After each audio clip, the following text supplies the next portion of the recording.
power of Gugwa. Incinerate! Ha. Bring it! Hyup.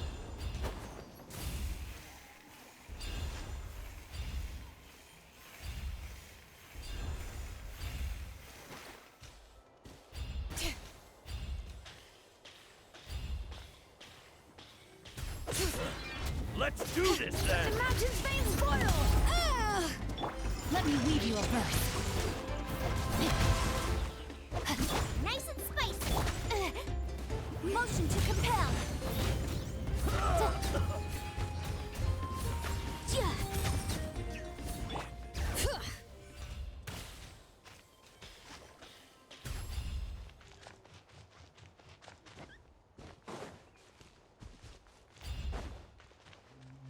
Bring it!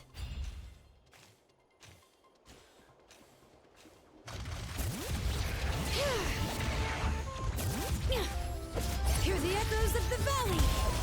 Witness the power of Gugwa! Rain outlines your... You're toast! Guba, get them! Baboom! Ha! Ja, ja. Ha! Ja, ha! Ja, ha! Ja! Ja!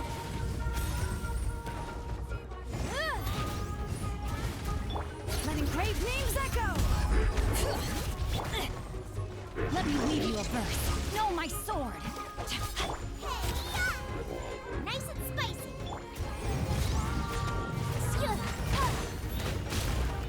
Breath of the flame. Yep.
There's no need to apologize.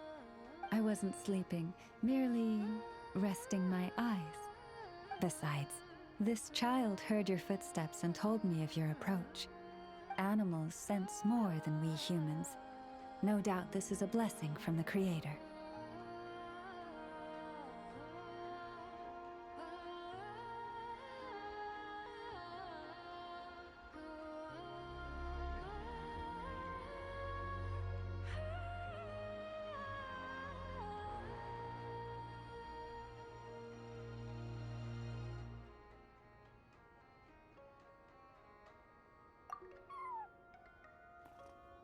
It acknowledges you as a kind soul. This child persuaded me to trick you by pretending to fall asleep.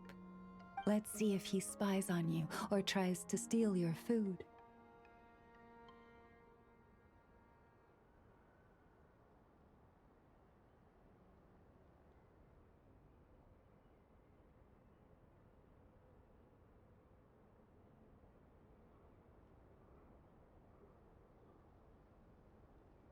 Though I have faith in your noble character, even I couldn't help but be a little bit curious about what you would do. Besides, it seemed harmless enough. Can you forgive us?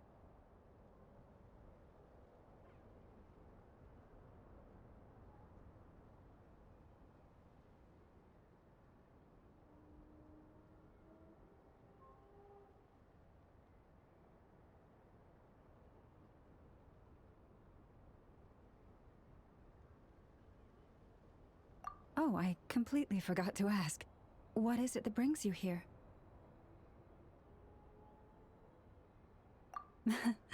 So that's how it is. I thank you for your concern. All is well with me. As it so happens, we received a large amount of fresh fruit today. Perhaps you'd like to eat some with me?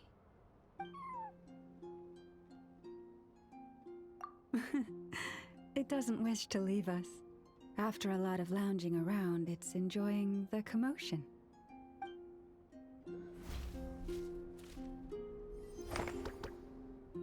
May your road ahead be smooth.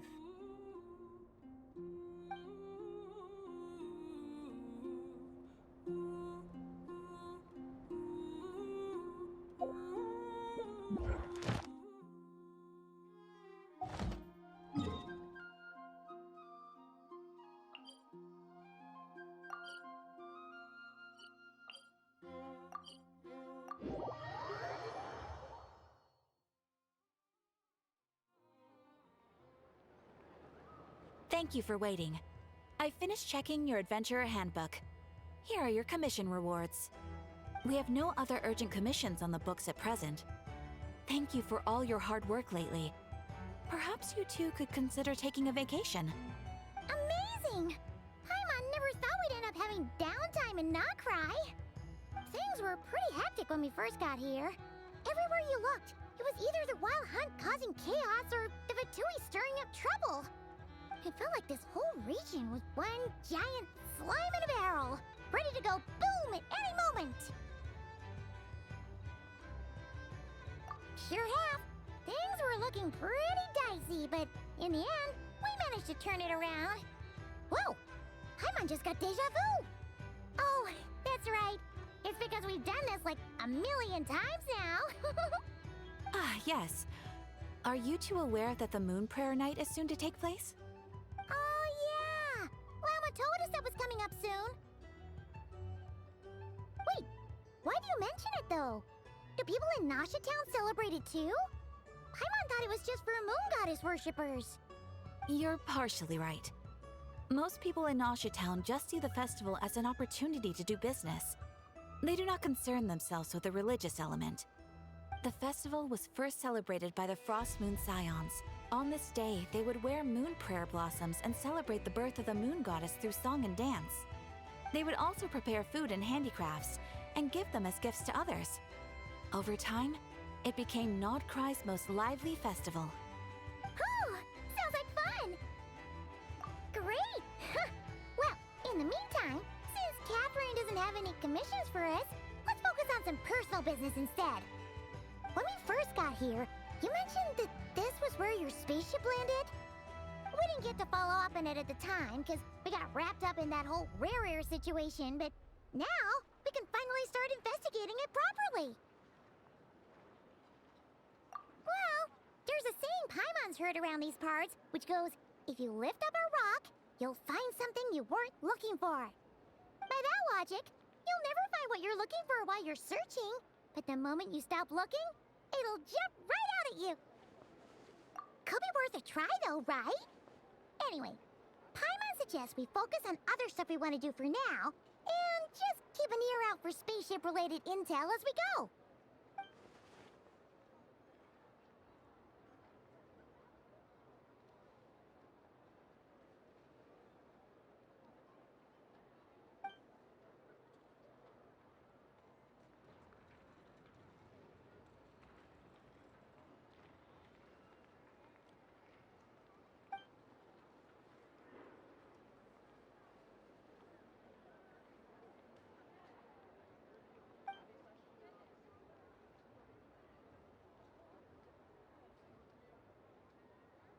What's wrong? You look super serious all of a sudden. Huh? Paimon gets why you'd be concerned about Columbina, but what does the doctor have to do with anything? Oh, that's true. And now that you mention it, we're definitely overdue for a showdown with the Fatui. It is weird that he hasn't shown himself this whole time. What could he be up to?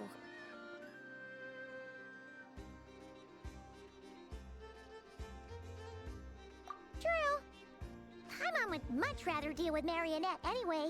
She says the meanest things, but when it comes down to it, she doesn't seem like a bad person.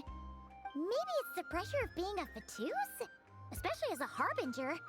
Does she feel like she's gotta act tough to keep up appearances or something? But then, every time we headed out with Rarier, she always wound up having to repair Polonia and her other robots. That's gotta sting. Losing face always hurts more for people who care a lot about their image. She's probably still furious about it.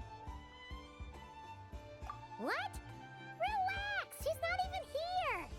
Huh? What's the matter? Oh, nothing. Sorry, we'll be on our way now. Where are we again? Oh yeah, Columbina? Right, yeah. Let's go see Columbina.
She's sitting up! Is me sitting here a rare sight? No, we just thought you'd be resting. Perhaps I would have been, were it not for the sudden arrival of some unexpected guests. Not that I consider it a disturbance. After all, you are the only ones who are free to enter. Would it not be a little unfriendly of me to lie down while we speak? I didn't realize you put so much thought into little things like that.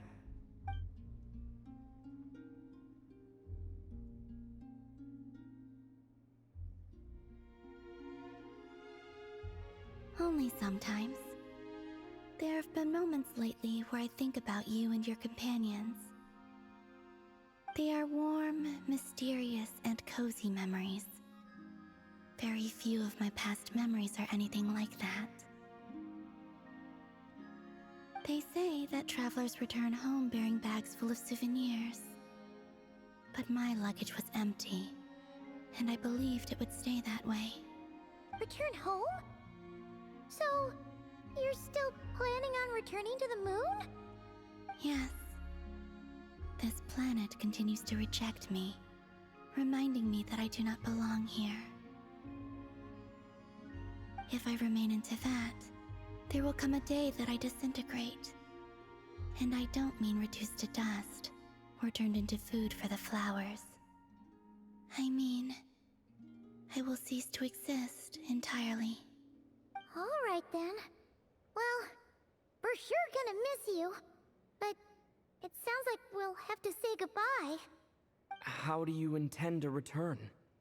The moon prayer night is soon to arrive. On that day, the moon will be closest to Teyvat. The Kuvaki in this land will reach its peak at that time. I merely need to grasp the tide, and with relatively little effort. Oh, Paimon gets it! It'll work like a slingshot! You make it sound like she's gonna get blasted up to the moon. If I did that, I suspect I would crash into the false sky. I will be using a much gentler approach. But I do like the analogy. It's fun. You see? She gets Paimon's sense of humor. In the blink of an eye, the time has come to part ways. It does feel that way, doesn't it? Time seems to fly fastest when you are enjoying it. I have always thought of myself as a wanderer on this earth, and it has never expressed any desire to keep me here. Yet, just as I plan to depart, it tugs at my arm. Is this a gesture of affection? Or is the world mocking me? Oh. Were you hoping I can answer that? Yes. You are a traveler, so you must have a lot of experience in this area. Then, what I would say is, enjoy the moment. That's right! Don't overthink it! Happiness is happiness and joy is joy! The point is to enjoy it, not analyze it! I see. Then what I would say is, even though I am very tired right now, I am still happy. I can't tell from the tone of your voice. Oh, really? You don't think I sound happy? I'm just kidding. I could tell you were in a good mood today from the moment we saw you. Ah, a joke. Albeit not a funny one. Anyway, I assume you're here about you-know-what. Give me your hand. Actually, it's not that. There's something else we wanted to discuss with you. Oh, then do you still want to give me your hand? Or not? Sure.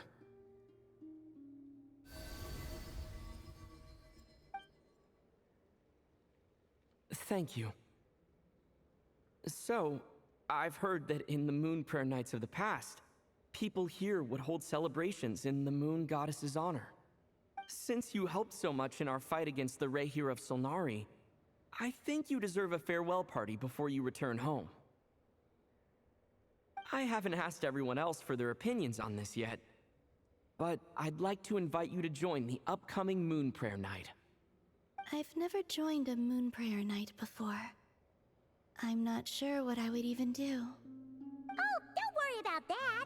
We take care of everything! All you need to do is show up.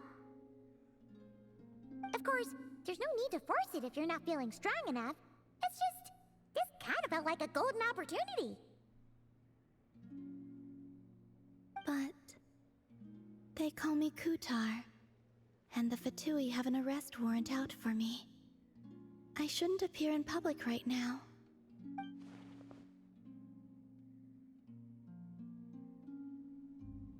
I'll make it work. You have my word. Yeah, we got your back. Well, he does. Paimon's actually not too sure what he's planning. All right, if you're sure. I will not refuse your invitation. I suppose it wouldn't hurt to pack a few more sights from this world into my suitcase before finally learning what my homeland looks like. Oh, if you see Lauma, please tell her that my answer to the question she asked me is neither yes nor no.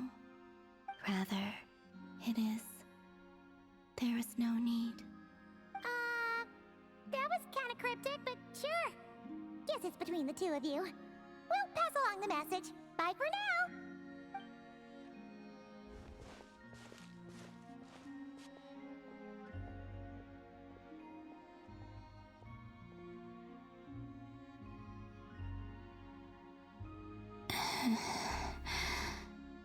And also, I do not know.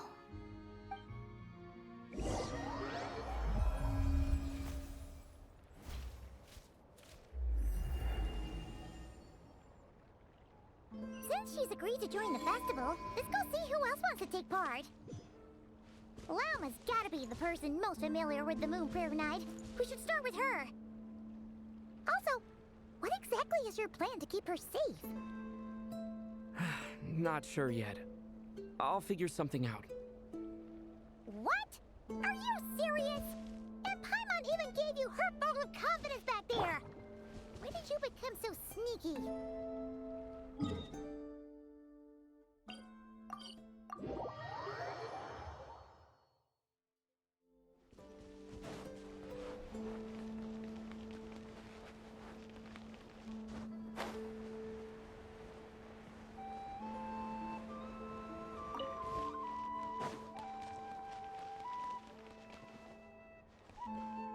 Hey, Llama!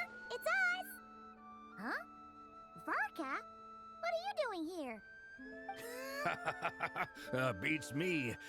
I had a bit too much to drink last night, and when I woke up, I was on Hisi Island. Mr. Varka is helping to oversee Nasha Town's preparations for Moon Prayer Night. He is here to go over some details regarding the decorations and custom cloth designs. Right, yeah, that too. What do you mean, that too? Yes, celebrating this festival is a long-held tradition here in Nod-Krai. On this day, the crescent moon at the top branches of the verdant crest turns into a full moon, and the moon prayer blossoms bloom with a special radiance. Our people take these to be blessed omens. It's an especially welcome event coming off the back of all that nasty business with Rare. Everyone got put through the ringer recently, and now they're looking to turn their fortunes around. The big shots in town all agree that a big, lively celebration is just what we need to rebuild people's faith in this place. No wonder Catherine said that people weren't so bothered about the religious element. That's right. It's become more of a local custom by this point. The celebrations have little to do with whether the religious stories behind this event are true or not. Even the Frost Moon Scions are eagerly awaiting the coming of Moon Prayer Night, despite now knowing that their past beliefs were founded on a falsehood. That's fair.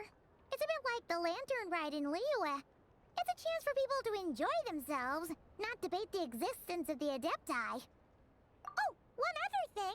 We just went to see Columbina. We went ahead and invited her to take part in the festival this time. Hope it's okay. Wait, so... you mean she agreed to it? Huh. That's quite a surprise. Then, I suppose that she intends to return to the moon on that day. Oh, yeah! It's kind of a complicated process, but basically, it's like a slingshot. I understand. In truth, I had a feeling that she might make such a decision. Well, if Kuthar has decided to participate in the festival, we should prepare accordingly. Yeah, exactly. She was saying how it could be risky for her to show her face in public. We were wondering if there was any way we could hide her. Unfortunately, the people who carved the statues did an excellent job of capturing her likeness. It will be very challenging to hide a goddess whose face everyone is so familiar with. Darn! We may have bitten off more than we can chew here. Nah, don't sweat the small stuff. We can handle that. Huh? Are you saying you have a plan? Not as such, no, but the most important thing with a festival is to keep the mood light and your spirits up. You can't go preparing for a festival with those long faces. You'll never convince anyone to enjoy themselves. The Mondstatter spirit is strong with this one. As it happens, I agree with Mr. Varka. Let's start by making our appreciation for Kutar the beating heart of the festive atmosphere. And who knows? Once we get the ball rolling, perhaps everything will just fall into place. Hey! Did you catch that? Llama said the thing! Or close enough, at least. I'm looking forward to the Moon Prayer Night already. We have a festival in Mondstadt called Windbloom, and you can always tell which couples are celebrating it for their first time by the smiles on their faces. Big, beaming smiles like their whole face is glowing. And I have a feeling we'll get to see that same smile on the Moon Goddess's face at this festival. Not quite the same, surely. Anyway, I'll take care of business in the city, but I'll have to leave the decor up to you and the Frost Moon Scions. No one else can capture that traditional aesthetic quite like you guys. But lastly, there's the final key element that brings the festival to life. Companionship. Before you leave, let me show you something that we've been preparing. Mr. Varka had asked to see it already, so you may as well tag along. Also, I have some further questions about Kutar's decision.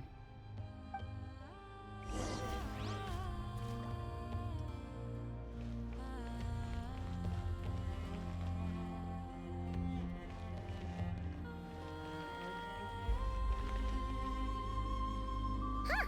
What's this? They sure look like they're having fun. I believe so. Kuhenki seem very skilled at playing drums like these, although I'm not sure where they learned it from. Maybe it's an innate talent? In their eyes, they're probably just playing with toys.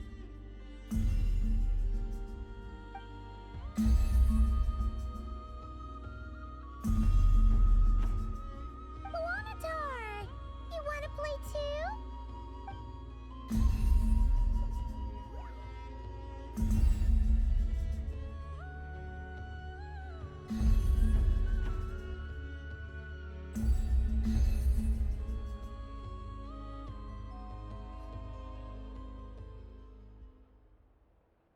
Yeah.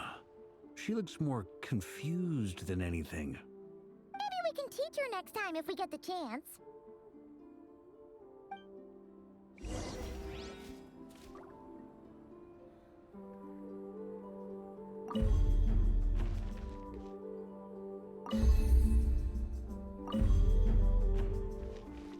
What are these floaty things? Moon veils. We hang them from buildings in the city during the festival. When you look at the sky through them, it creates a lovely misty effect.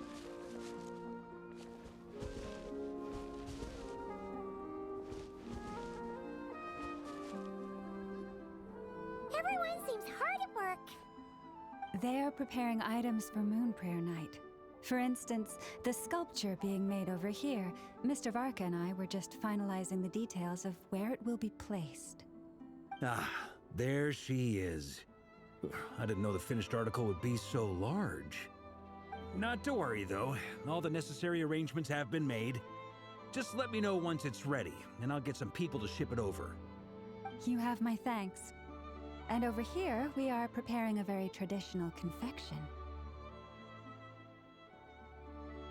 Oh, look at all these colors! It looks great! Can Paimon try one? Of course. I have a feeling you'll like it a lot. You bet! Sweets and treats are Paimon's favorite. If you included those in the Feast of the Moon, I bet Paimon would have joined the Frost Moon Scions by now. There will also be verdant crests like this present in Nasha Town during the festival. The timing of Moon Prayer Night is not completely set in advance. We make a rough estimate, then observe the changes in the verdant crests and moon prayer blossoms to guide us. As such, The wait itself is a fun feature of this particular festival.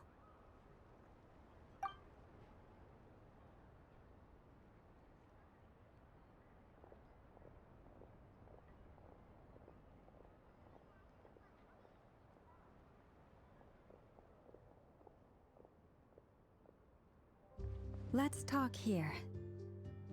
To tell the truth, I am very surprised to hear that Kutar is willing to participate in the festival. I once asked her if she'd be willing to stay with the Frost Moon Scions. I could introduce her to everyone, and we could be a family to one another. She did not answer, but she has not appeared here since. I took this to mean her answer was no, but if that were the case, she would not have accepted this invitation. Ah. I see. Maybe she is right. Maybe the Frost Moon Scions of today no longer need a moon goddess. But my wish was not for her to come here and be worshipped as a deity. I simply wanted to offer her a place to stay. I'm sure she believes that showing herself here might invite Fatui intervention, and as such, she does not wish to cause us trouble. But what really pains me about all this is that this is her birthplace. She ought to belong here, yet no one has been able to grant her shelter. I think I'm qualified to weigh in here. When someone's about to depart on a long trip, what they need is blessings, not burdens. We should wish her the best, not make the journey harder than it already is. Anyway, she's agreed to attend, hasn't she? All we need to do is simply respect her decision. I see your point. Yes, she will soon depart after all. Our job is to leave her with some happy memories. Besides, who's to say her journey to the moon is a one-way trip? It's not like she can't come back and visit if she wants, right? Paimon agrees wholeheartedly. Festivals are all about having fun, so let's keep it simple. All right, I'm gonna head back to Nasha Town soon. Want to come with? I'm guessing you have some other folks to visit there. Sure thing, let's go! Bye for now, Wilma! Thank you all. Goodbye.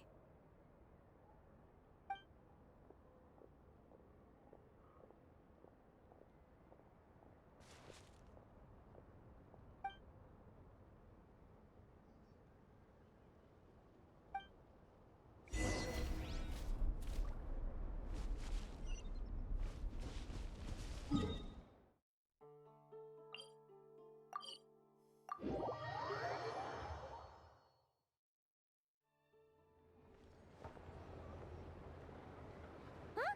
Hey, over there! It's Duran and Albedo with Flints! What could they be chatting about?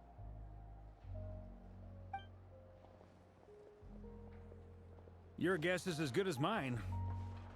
Ah, Grand Master, and the Traveler and Paimon. Hello there. It's been a while. Perfect. We have some new volunteers for our investigation.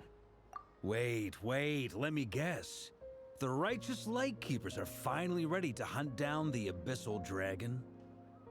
Haha. Yes, that too. Yeah, right! Oh, wait! Why does everyone keep saying that too? Well, to be precise, the facts match, but not the causality. Wait, so I guessed right? Half right. Don't act so impressed with yourself. Maybe I can explain. We ran into Mr. Flint's north of Nasha Town.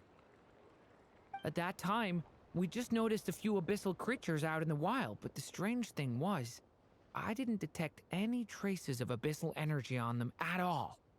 On closer inspection, we realized that they were not real monsters, but something akin to reflections in the water, or perhaps a mirage. Huh? What do you mean? Like, you could see them but not touch them? Exactly. It was very peculiar. They roared and tried to attack us, but we could not make any physical contact with them. I think I've heard of things like that happening in Nod-Krai before, but I don't know much about it. Yes, it's a known phenomenon. Mirage-like illusions tend to appear in Nod-Krai in the run-up to Moon Prayer Night. From a distance, they appear quite real. I myself thought that Misters Durin and Albedo were locked in battle with abyssal monsters when I first arrived. But after sharing intel and investigating a little further, we can confirm that these illusions are harmless. There is no great cause for concern. All the Mirage stories I've heard are either animals, rocks, or small houses. Abyssal monsters, though? That's a first. It's a first for me, too.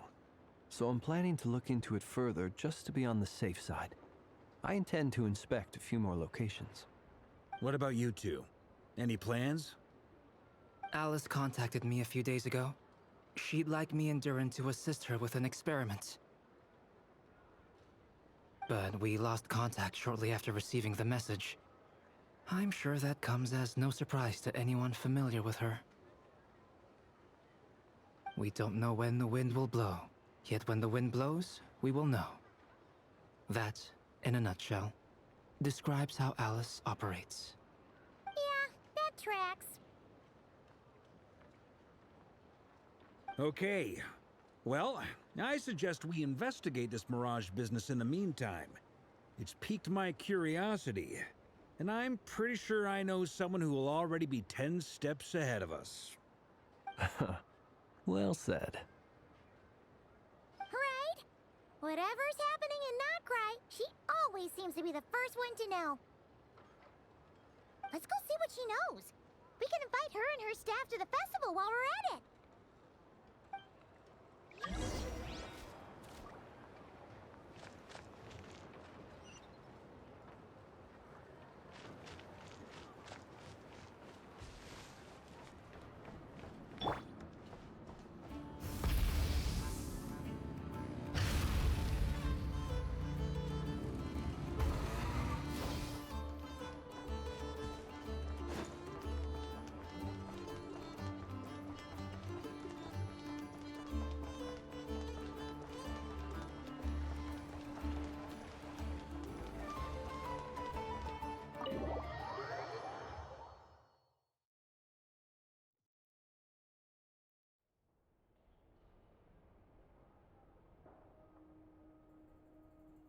You're right, I have noticed. There's certainly something a little fishy about this situation. Only a little, though. Records indicate that this phenomenon can occur in the days before and following Moon Prayer Night. That said, it has always been a rare sight in the past. The odds of encountering these phantoms are similar to looking up in the night sky, happening to see a shooting star, and managing to make a wish before it disappears. But this time, either everyone's getting lucky, or they're appearing far more frequently than usual. Yehoda's out gathering intel as we speak. In the meantime, let me check off some points of interest. First, the Abyss. The ones we saw seem to be abyssal monsters. Indeed. But we have identified one location where many more of them have made an appearance. And not just monsters, but human phantoms too. Given the scale and nature of the phantoms, it's almost as if someone's last memories are coming to life. Or perhaps the memories of multiple people. Oh. So you mean the phantom monsters are hunting down the phantom humans? Exactly. The phantoms can interact with each other, but we have no means of intervening. In addition, some of the human phantoms would seem to be from the very distant past. This is clear both from the clothing they wear and the stories they tell. They claim to be from Hyperborea, a name which I've heard from Lauma before. If this is true, it means they must be from 6,000 years ago.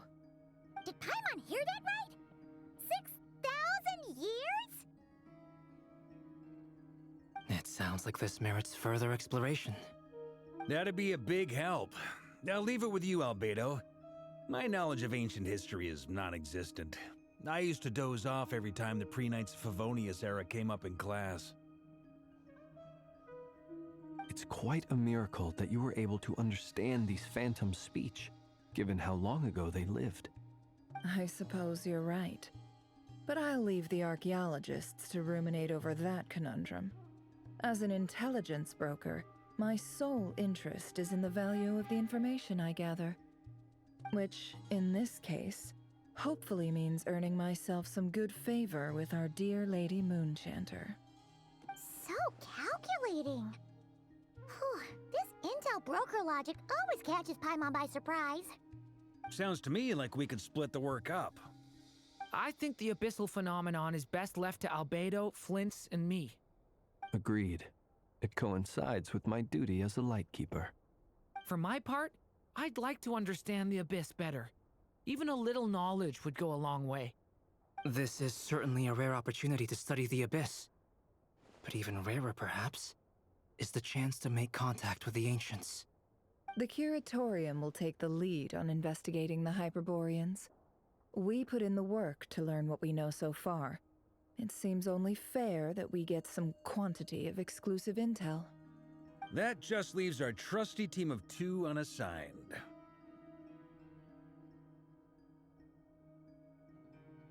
Since you became an honorary knight, of course. This was part of my grand plan all along. Ha ha ha! Oh yeah, by the way, we managed to convince Columbina to come to the Moon Prayer Night celebrations. Would you and Yehoda like to join too?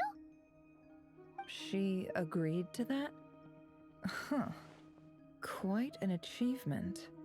Never underestimate the traveler, I guess. I'd be happy to join. No point shutting myself inside when the streets are all decked out. I doubt any clients will be visiting during the festival in any case. And Yehoda loves a party, so I'm sure she'll jump at the opportunity. No, no, no, no, no, no, no, no, no, no! Way to contradict me in front of...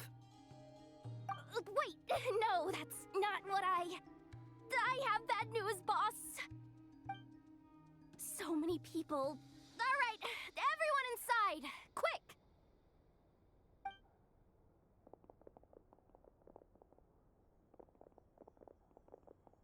This is gonna sound crazy, but hear me out. I saw one of those phantoms at Star Sand Shoal, and it was some sort of flying ship. Like a spaceship? That's gotta be the one you came to Tibet in. You said you saw the same thing through the moon marrow, right? Huh? You already know about it? Ugh, I thought I was gonna blow people's minds. Turns out I'm the last to find out. Wait, back up. You came here in a spaceship? Now my mind is blown! What's it like on the inside? Was it like flying through space? I want to know everything! Yep, exactly. Huge discovery. You're the best, second best intel broker in the world. After your boss, of course. Wow. Really? Well, I don't know if I'm all that, but... I guess that decides where we're heading next. Come on, don't look at me like that. I know the spaceship doesn't have anything to do with me, but you don't want to leave me as the only one twiddling my thumbs, do you? Please? Fair enough. You can tag along. In that case, let's meet back here to discuss our findings once we're done. I wish everyone a productive investigation. You too.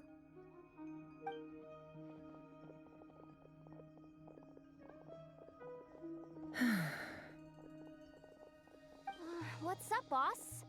Aren't we gonna head out? Tell me, Yehoda, when did the Curatorium start giving out intel for free? Oh, sorry, boss.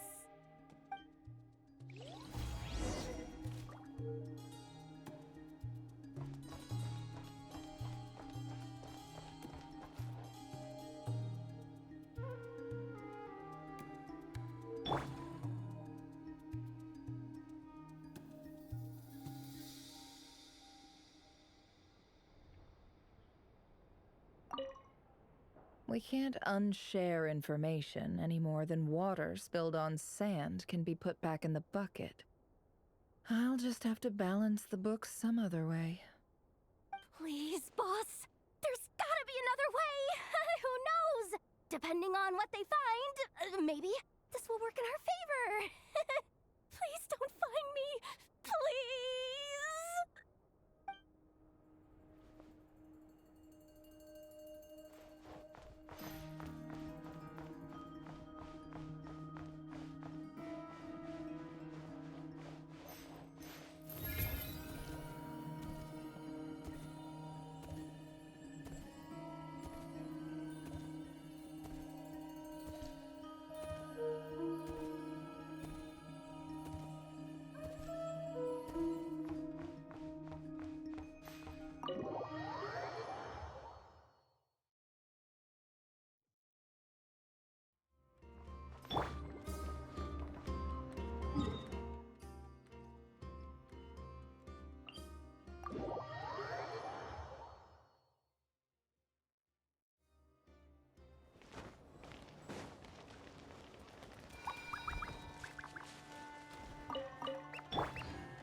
What do you know? Yehoda was right on the money. This Phantom really is your spaceship. But that's so weird. Why would it show up here? Is it some kind of projection? Or a ghost?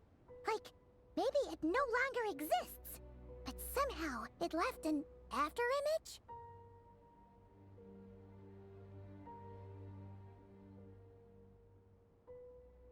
Ah, you're already here. Miss Lauma, what a surprise. I thought you were busy with festival preparations. I was, until one of our people informed me that a strange sight had appeared at Starsand Shoal. No one's ever seen something quite like this before. I thought I should see it for myself. Same here. Oh, so we heard that these things appear around the festival period. Any idea why that is? Unfortunately not. We have very limited information about them, since they can't be interacted with.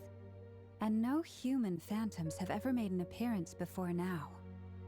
The most we've been able to deduce is that these sightings appear to be connected to the increase in Kuvaki energy around this time. Yeah, seems like that's all we can do. This is all so confusing. Allow me to lend you a hand.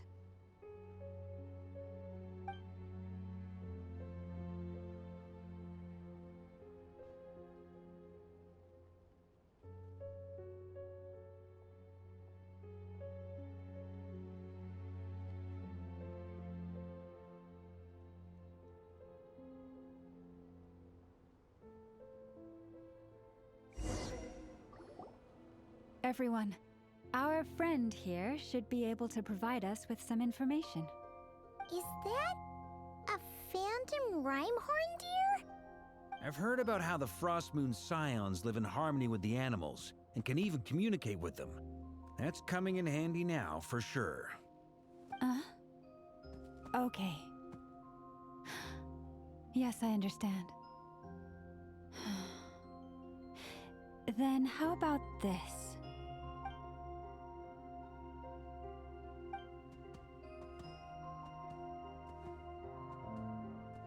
Oh, it's leaving. It appears to share our curiosity about this giant spaceship, so I asked it if it wouldn't mind investigating along with some friends. In return, I told it about some nearby spots where the wild fruit grows abundantly. We may live in a different era from these phantoms, but I trust that the terrain, climate, and ecology here are more resistant to the effects of time than some things are. Let's give them a moment and hope for the best.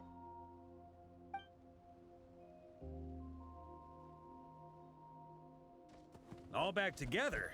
Must have been a lot of fruit. Indeed. Now let me ask them some questions.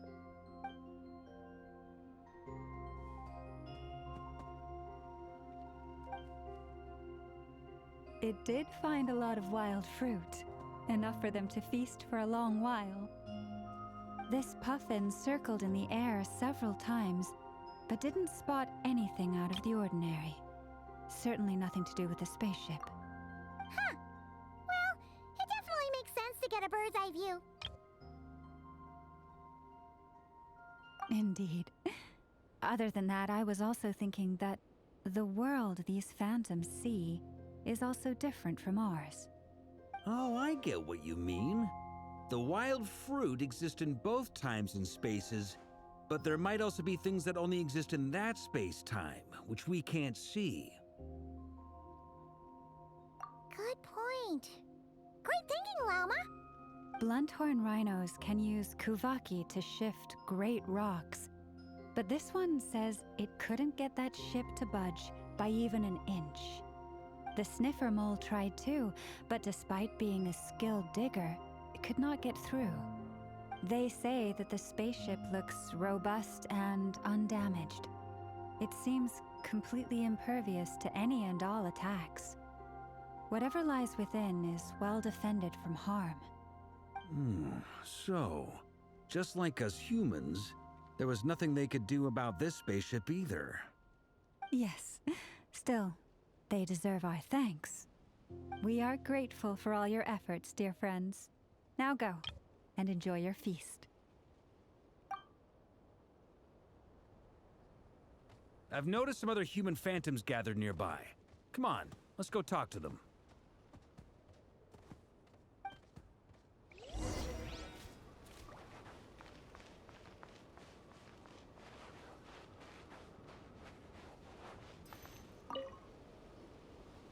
What is this thing? I've never seen it move, and there's no way to get inside. Goodness knows. My grandpa says it's been sitting here at least since his grandpa was still alive. What about his grandpa? Did he say anything to your grandpa's grandpa about it? Huh? I don't know. In all likelihood, it was here back then too. Hard to imagine something this huge could move. Guess that means that as far as they're concerned, this ship's been around a long time.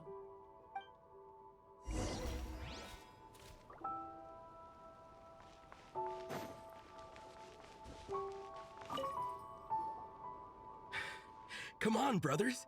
If we can get even a small chunk off of this thing, it's gotta be worth a fortune. Today is the day we strike it rich. Huh? You mean Paimon? Yes, brother, I shall join you. Let's make our fortune. We should go with them. What the? This thing is crazy tough. I can't even scratch it. What's it made of? Sorry, brother. Looks like we'll have to seek our fortunes elsewhere. Enjoying yourself? I was just seeing if I could influence this phantom's perception by playing. But nope, no dice.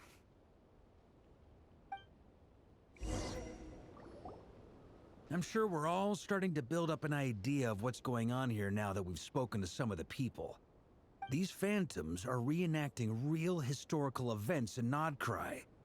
It's almost like we're in some kind of interactive stage play. We can talk to the actors, but the plot is fixed and we can't influence it. It makes sense. History is set in stone. The objective facts of the past cannot be changed. Paimon totally thought you were just goofing around earlier. But actually, you were doing some serious investigating. Of course I was. Anyway, at this point, I think we're forced to conclude that although the Phantom spaceship is right there in front of us, we aren't going to learn much about it from these people.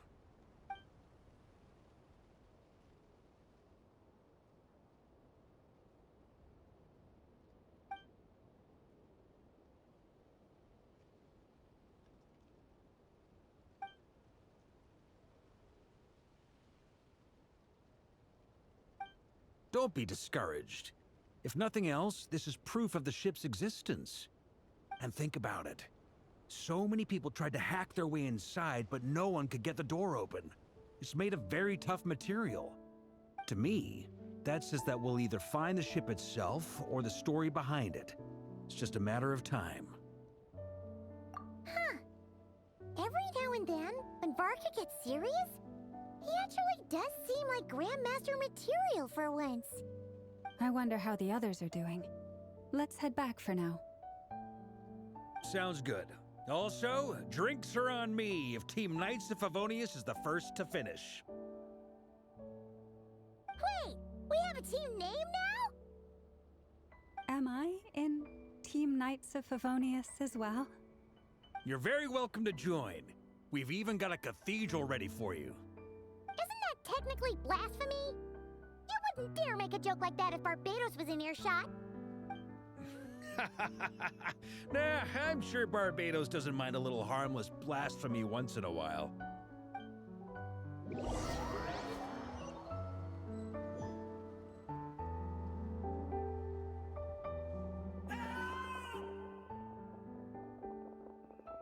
Oh, no! Get away! Oh.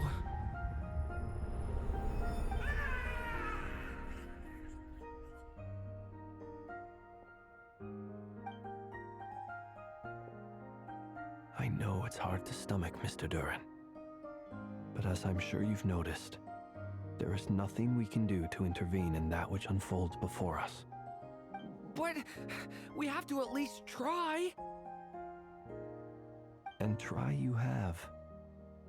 But are you aware of how many unsuccessful attempts you've made now? I wasn't keeping count. I'm afraid this is the 39th failure so far. Or the 5th if we're only counting this particular victim. There are no indications that these phantoms may be altered in any way. You seem to have calmed down a little. I'll make us a fire. You should rest and have some water. Feeling any better now, Mr. Duran? May I ask a few questions? Be my guest. What exactly are we witnessing here? What happened to those people? My guess would be that we are seeing Nod-Krai during the Conrian Cataclysm. Would that be accurate? Conria. That is correct. As you know, once the Abyss senses even the tiniest crack, it floods in and spreads like wildfire. There was a time in the distant past when it permeated all of Nod-Krai, causing immeasurable harm. The people paid a terrible price to heal this land. Then, 500 years ago, the whole of Teyvat suffered an abyssal disaster. Once more, Nod-Krai was dealt a devastating blow. I see. In the face of the abyssal onslaught, all were like grains of sand tossed around by a tidal wave. Be they human, fae, or god. The moment you witnessed is but one drop in a whole ocean of catastrophe. All right. I guess that answers my second question, too. I wanted to know why there's nothing I could do to help them, and that's because what we are seeing is history. That would be my guess as well. As I understand it, history and fate are not all that dissimilar. The latter may be unseen to us, but both are immutable. Yes. Fate was determined long, long ago. I still have a couple of other questions for you, Mr. Flint's. You mentioned more than one abyssal disaster that has struck this land in the past. How can you be sure that what we're seeing is from the Conrian incident? And also, how are you able to stay so calm when you're talking about these events? From everything I know about you, you're not cold or ruthless, and you're not indifferent to the suffering of others. Alas, I am forced to show my age. I must be 600 or 700 years old by human measure. Wait, so you... One is not easily moved by history when one has witnessed the truth firsthand. I'm sorry. You needn't apologize. Your passion is a good thing to have. Treasure it, because someday you may find it in terribly short supply. Now, at the risk of offending you, I have a question in return. Your curiosity toward the abyss, is it born from hatred or because you sense its call? I only ask because I kept a fragment of Rarir's body in my lantern for a short time. Specifically, his heart. So I know what a burden it can be to carry the abyss with you. And I hear its power growling from somewhere within you. In my eyes, your mere existence is a miracle. My honest answer is... I don't know. I don't think I have the confidence to say for certain. What I will say is the abyss is not the only issue that haunts me. Even before I became who I am today, the question dogged me constantly. Should I even exist at all? My doubts remain unresolved. But when we fought Rarir, something became a little clearer to me. Sometimes it is the darkness within us that allows us to achieve the impossible. I certainly got the sense from your 39 attempts that you were trying to achieve the impossible. It sounds like you've resolved to see the truth for yourself. Absolutely. In that sense, he and I are quite similar. Then I wish you every success. I look forward to the day of your transcension. Well, if everyone's caught their breath, I suppose we should head back. Oh, and one last thing. I'd appreciate if you kept our discussion about history a secret.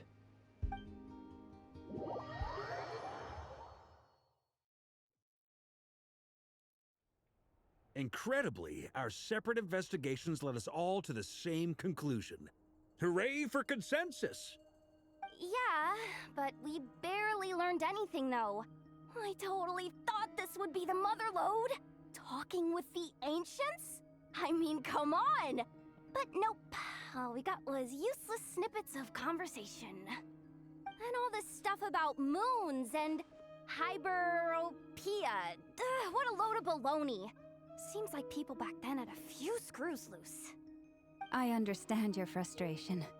We found the same issue. Each phantom only showed a very brief moment in time. There isn't much value to be found in these miscellaneous fragments of a civilization's history, no matter how glorious it may have been. If there's a silver lining, it's that these phantoms are harmless to the present reality. They shouldn't get in the way of the festivities. Paimon agrees. And not just because it's the first thing she understood in this whole conversation. You look disappointed, Nefer. Is something the matter? What do you think? We all worked our tails off, but the only one to gain anything from it was you, Lady Moonjanter. Well, please do share the Hyperborean records with me. I will gladly inscribe them in our people's documents.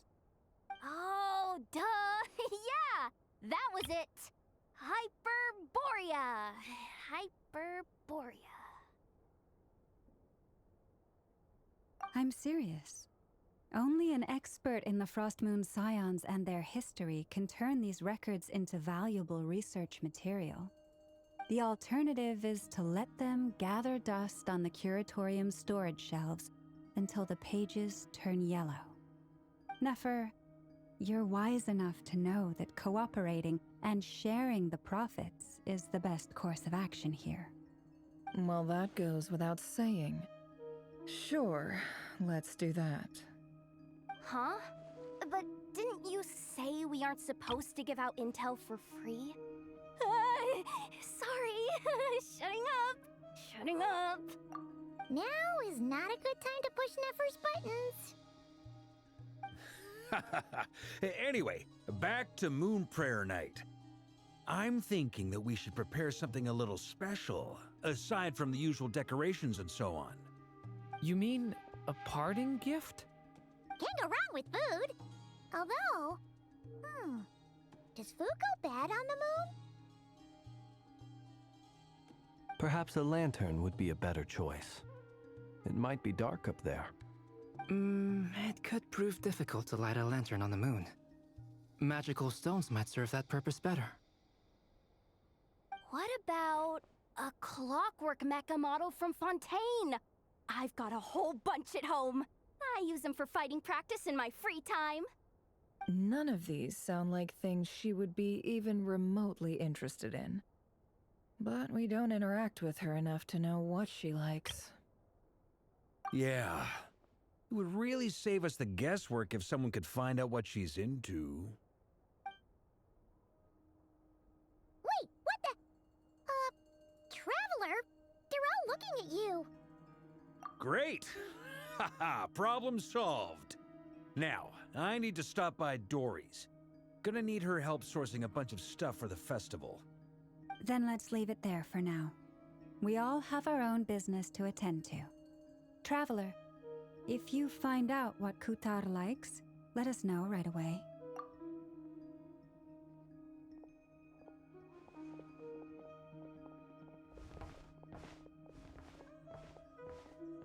Is something the matter? I'm fine. It's just... I'm still feeling a little rattled after witnessing the horrors of the Abyss. But it's okay. This is something I have to work through. I'll be all right. Thanks for your concern.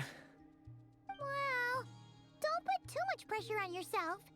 If you ever feel like something's wrong, physically or mentally, we're here to talk. Come on. Stop treating me like a kid.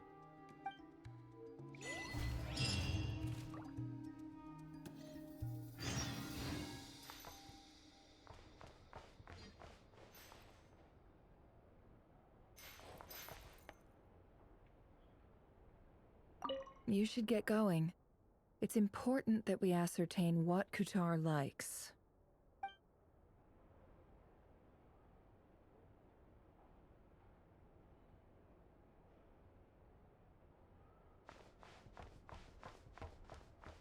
Which is why we need a lantern guaranteed to work on the moon. Yes, I have a few ideas, but the lantern itself is the easy part. The real issue is how little we know about the lunar environment. Wait, you two are serious about this? Let's just say I'm intrigued by these shining magical stones that Mr. Albedo has mentioned. Could you do me a solid and try to smooth things over with Boss Neff?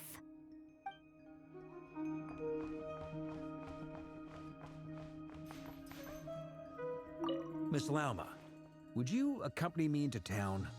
I think it'd be best if you saw the Frost Moon Scion's decorations for yourself. Very well. Let's go.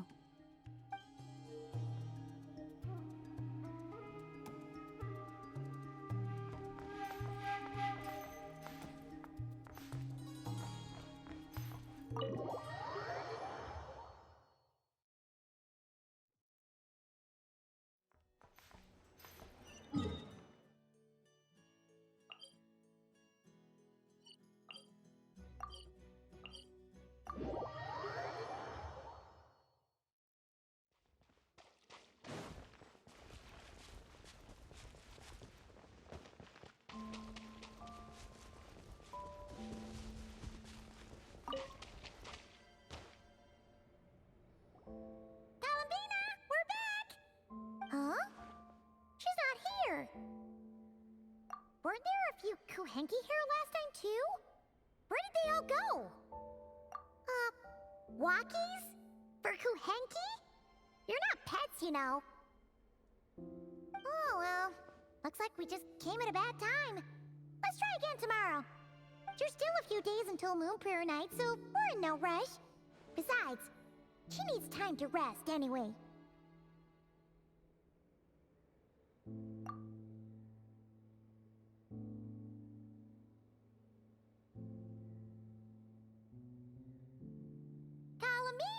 Are you back yet?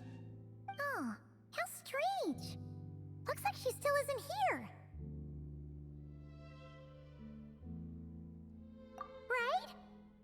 like her to spend so much time outside, especially since she's worried about attracting unwanted attention.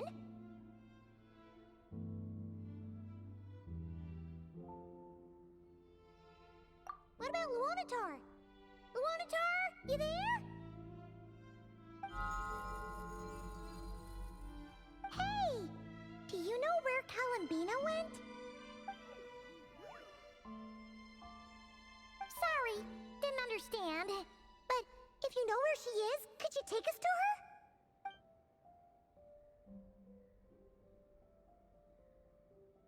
Yeah, that's even stranger.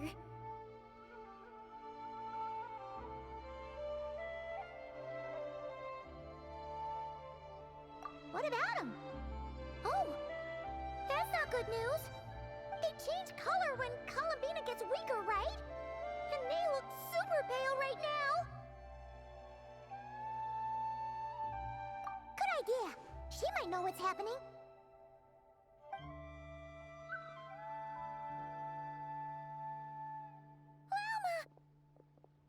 Ah, it's you. How is Kutar? Is she okay? No, she hasn't. I came here to check on her after I noticed the flowers had changed color. Based on past precedent, she must be very weak right now. Even getting up to walk would be a struggle. It seems unlikely that she wandered off outside. Not to mention that she doesn't do that at the best of times either. So yeah, this is super weird. No. Very few people are in the know about Kutar's whereabouts. And if anyone suspicious had visited, they'd have left some sort of evidence. Come on, let's go to Nasha Town. If anyone has seen her, someone there will know about it. It's Nod-Krai's information hub after all. Makes sense. Let's go!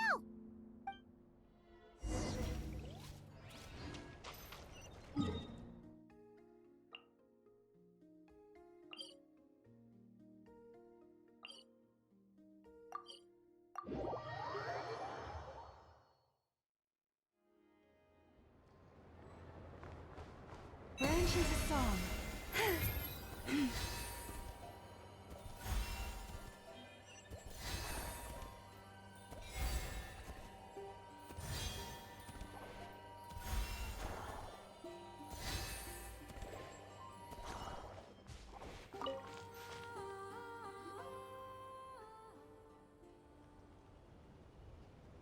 Wait a moment.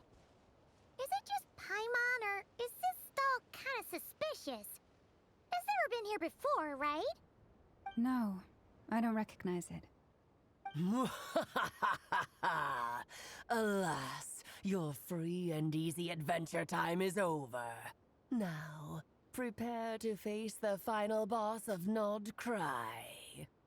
Whoa! Where'd that voice come from? Not sure, but it's definitely hostile. No, no, no, not that way. The final boss is right here. The sniffer mole? That's the final boss? Surely not. Okay, the jig is up. I'll stop teasing you. Turn around. I'm right behind you. It seems I've managed to leave quite an indelible impression, even though you've never seen my face. Oh, nothing could make a great maid more pleased with herself.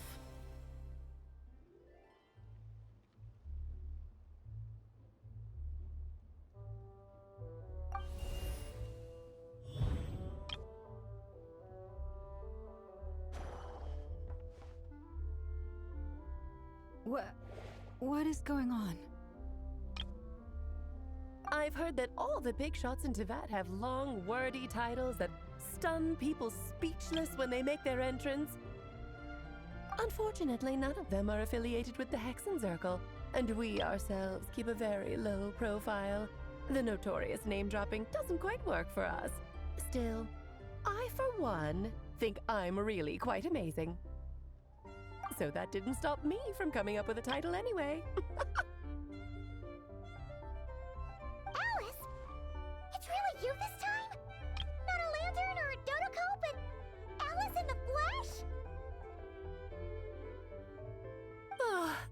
right.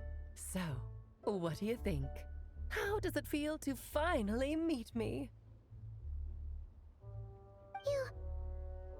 You look like... Oh, that's the first thing you thought. A little surprising, but that actually makes me very happy. Because that means that when Klee grows up, she'll be just as stunningly beautiful as her mother. So she's a friend of yours? Kind of. This is actually the first time we've seen her in person.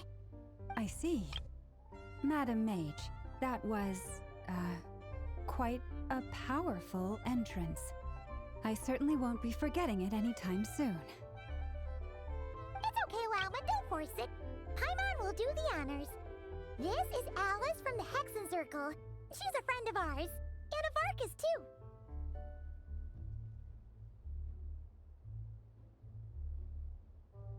That's right. She's a good person, just kinda unpredictable. Well, what is the human heart if not unpredictable? If we could not do as we please, how would we differ from machines? I am Lauma, Moon Chanter of the Frost Moon Scions. It is a pleasure to meet you.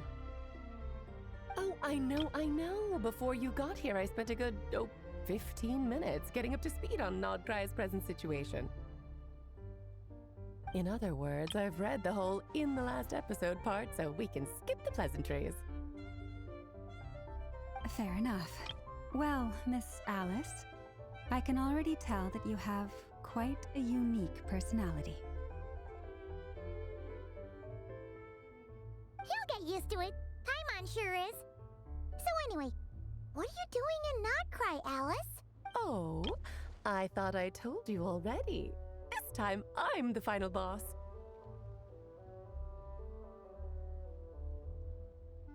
And what a formidable foe I shall be. Powerful, confident, decisive, and good luck finding my weak spot. You will never succeed.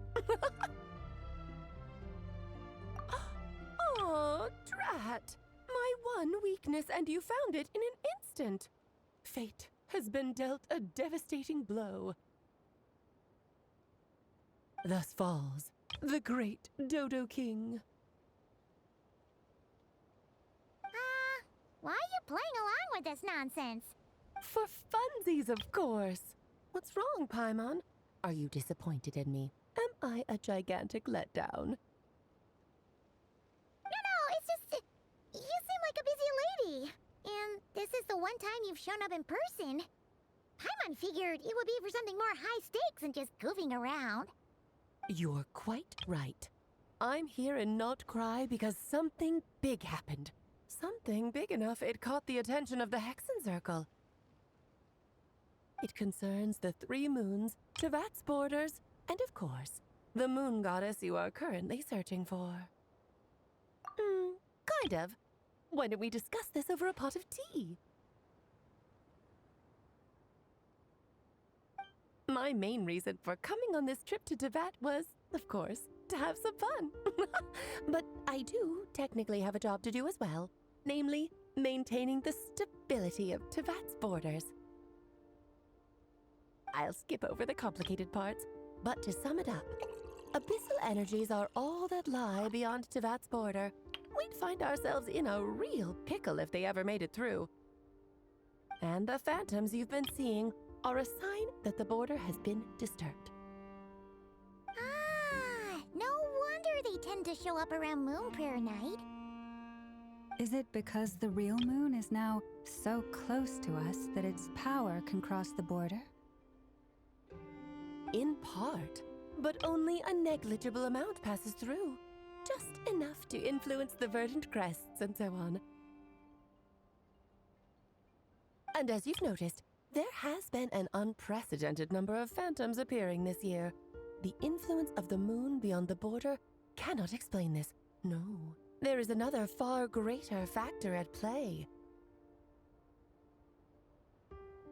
The trilunar syzygy. A trilunar syzygy. Eons ago, before the heavenly principles came to Devat, it was the then 3 moon goddesses who controlled the laws of this world. Oh, that's exactly it! The 3 goddesses split these powers amongst themselves, promising never to consolidate them into one singular body. This was meant to keep the world stable. But, fast-forwarding to the present, the eternal moon's marrow is with you, while the iridescent moon's marrow, which should never have appeared in this world, has been retrieved. Add that to the presence of a moon goddess in the flesh and... the power of all 3 moons is gathered here in Nod-Krai. There hasn't been an event like this since the War of Funerary Flame. And it's having a noticeable effect on Tevat's borders. Because I wish to give my darling daughter a peaceful, sunny environment to grow up in. Is that a good enough reason? Kinda sounds like you're dodging the question, but it does make sense. Well, that's one reason anyway, and the most important one. The others are a little complicated to explain. For instance, cleaning up after dearest Miss R. Albedo could tell you more about that if you're curious, but right now, I have a more important question to ask you. Why are you collecting the moon marrows? I see. Nicole told me about that legend once. Nicole? You mean meet Anne? Oh, so you remember. Ah, yes, of course. That was a story about fate, her area of expertise. But back to the story of our dear moon goddess. I'm afraid her intended method of returning to the moon is unlikely to work anymore. What does that mean? She may be missing, but she hasn't gone anywhere. She has disappeared.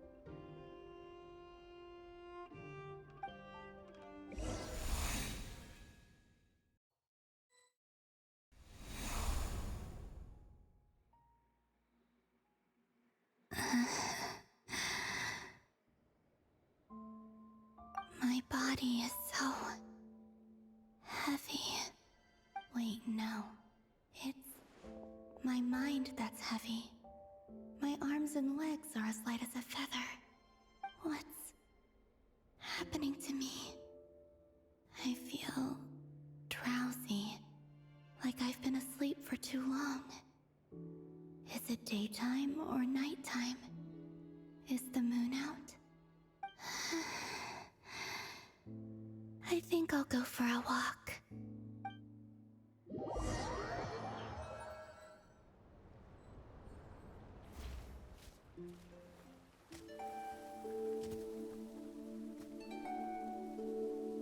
Are you out for a walk too? Huh?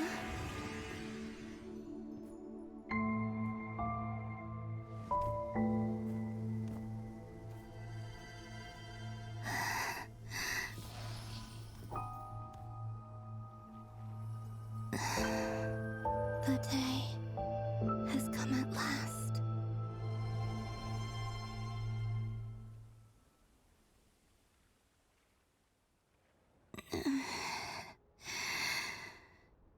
Have I grown so weak that I can't even sustain my physical form? But Moon Prayer Night is nearly here. I was so close to returning home. Death is near. Is this how it ends for me?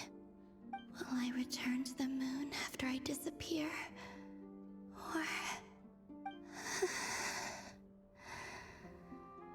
I don't want it to end like this. So far, at least, I still exist. Even if not physically, I can still feel. But as my power wanes, I'm sure that too will fade. I suppose I might take one final look at this world. The world where I was born.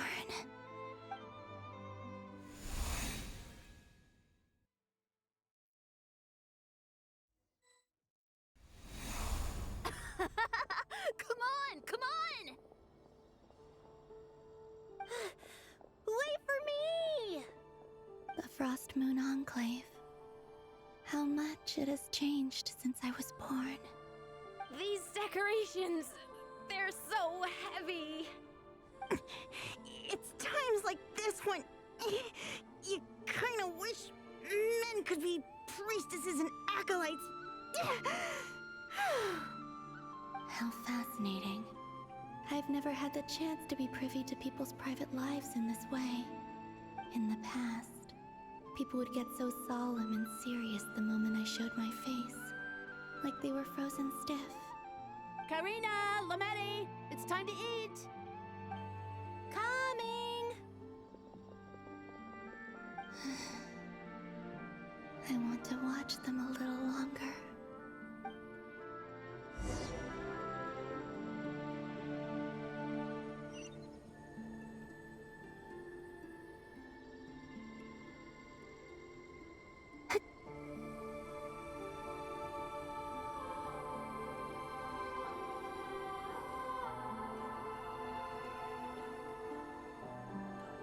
So just fill these balloons with air, right?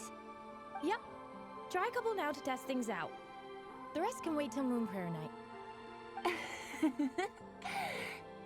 Think fast. Rita!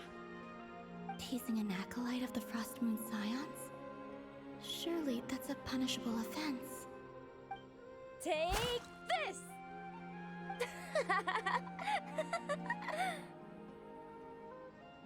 Huh? All right, enough horsing around. Lady Lauma gave us a task. We should get back to it. The task is just to check that the balloons don't leak, right? Doesn't matter if we fill them with air or water. Yeah. Okay, you got me there. And you got me there. But still, we can't use all the balloons before the festival even starts. We won't use all of them. And as long as Lady Lauma's trusted acolyte doesn't snitch, this can stay as a little secret between friends. A couple more can't do any harm, right? Oh, you menace. Then, think fast!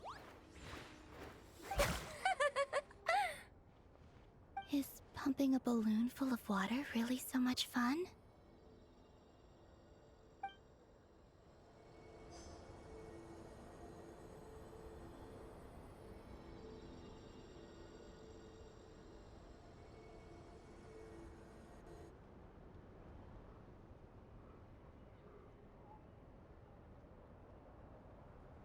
I'm sure you're both tired from playing all day. Come on, eat up. A plain, humble meal. That has always been the way of the Frost Moon Scions. Huh? How come Lametti got a midsummer berry dessert? Oh, I always get Lockaberry. I don't mind sharing. You can have a bite of mine if I get to have a bite of yours. Hmm? They're sharing food? I've never shared food with anyone before. Even at the Harbinger tea parties, everyone just ate off their own plate. And when I couldn't finish my food offerings from the Frost Moon Scions, they'd leave the leftovers out under the moonlight for the animals to claim. Hey! That was 2 bites! Oh, then you can have another bite of mine. Oh, you too. Oh, don't fret now. Here, have some of Granny's too. So this is what it means to be family.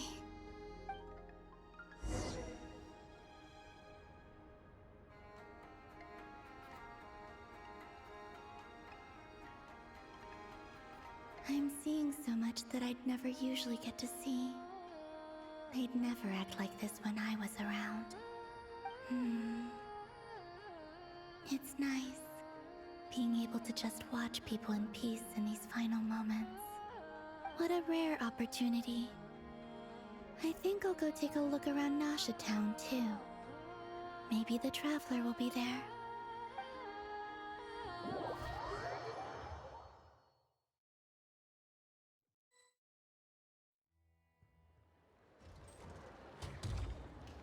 After the War of Funerary Flame, the moon goddesses were no longer recognized by Tevat. They lost the whole foundation for their existence. That's why the moon goddess's strength is fading. She cannot withstand the world's rejection of her.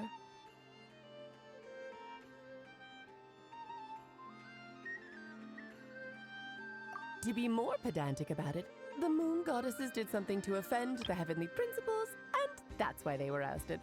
Something of a recurring theme in Tevat's history. Theoretically, speaking so candidly should put me in their crosshairs too, but they can't tell me what to do. I'll say whatever I want. Anywho, the Moon Marrow energies were but a drop in the bucket for her, and that battle against the Ray Hair of Solnari only weakened her further.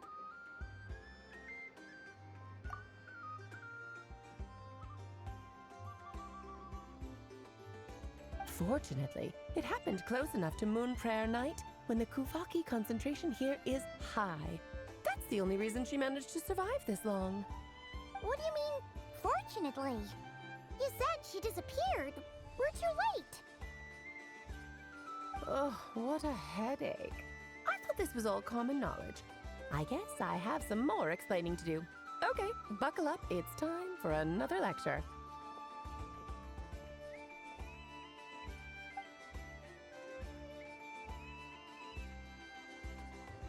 Now, I said earlier that the moon goddesses lost the foundation for their existence. The reason for that has to do with the natural order. Basically, the rationale for their existence in Tevat was lost. The same logic applies to the present moon goddess too. Consider her existence so far. Her comrades in the Fatui called her Damselette. And she was worshipped as Kutar by the Frost Moon Scions. But these connections have now been severed, whether by her hand or yours. So, the rationale that once sustained her existence is now gone. Wait, we did that to her? Oh, well, strictly speaking, yes. But let's not start pointing fingers, shall we? I'll only end up as the big bad villain, and that's not the kind of final boss I want to be. Of course I do. I'm only the greatest mage in the whole entire world. Now, if you wish to find your moon goddess, there are two problems we need to solve. Firstly, we'll need to strengthen the connection between her and Tevat, at least enough to sustain her until Moon Prayer Night. Strengthen her connection. But does that mean I'll have to rally all the Frost Moon faithful behind this? I'm afraid a bygone faith and a former home won't be of any help to her now. Do you know her name? Her name? Oh, yes. Names are very important things. A name is a fundamental concept that anchors one's entire existence.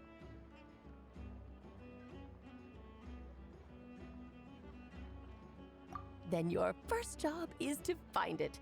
As a moon goddess, I'm sure she must have a name she identifies with. Neither Columbina nor Kutar is her true name, and she's never really accepted either of them.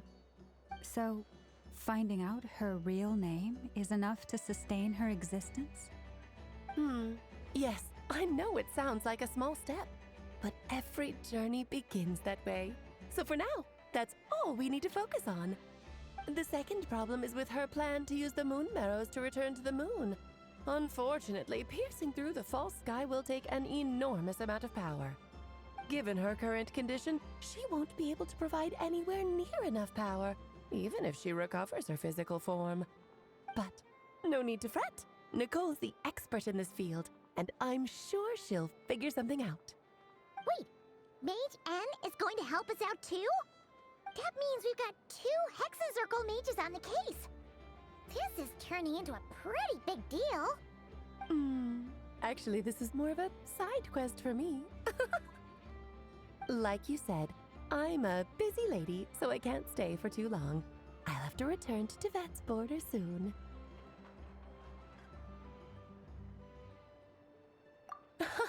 That's the upside you get for looking out for my little Klee. Hopefully that will incentivize you to carry on keeping her company in the future. Anyway, jokes aside, you'd better get moving. It will take quite a miracle for the moon goddess's consciousness to hold out till moon prayer night. Oh, I suppose I might as well tell you where Nicole is before I leave. Off you go now. Time to meet your new friend. Oh, yes, and a little suggestion. Don't forget to mind your heads. What? I wonder how Durin's doing. I should really go see him before I head back. You really are super busy. I most certainly am. There's so many children I have to keep tabs on just in Mondstadt. Durin, Albedo, Venti, Varka.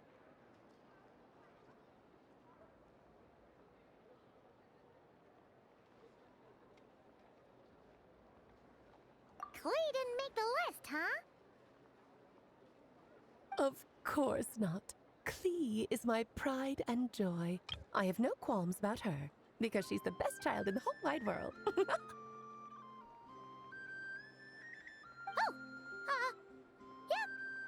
Klee's a little angel.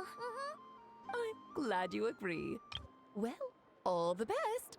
See you when I see you.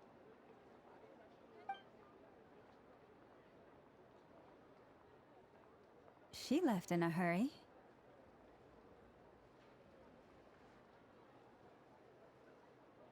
Yeah, she didn't pack up her stall. Should we handle it for her? I must say, I'm now very curious about her daughter. Klee, wasn't it? What's she like? That's a long story. Come on, we'll fill you in as we go.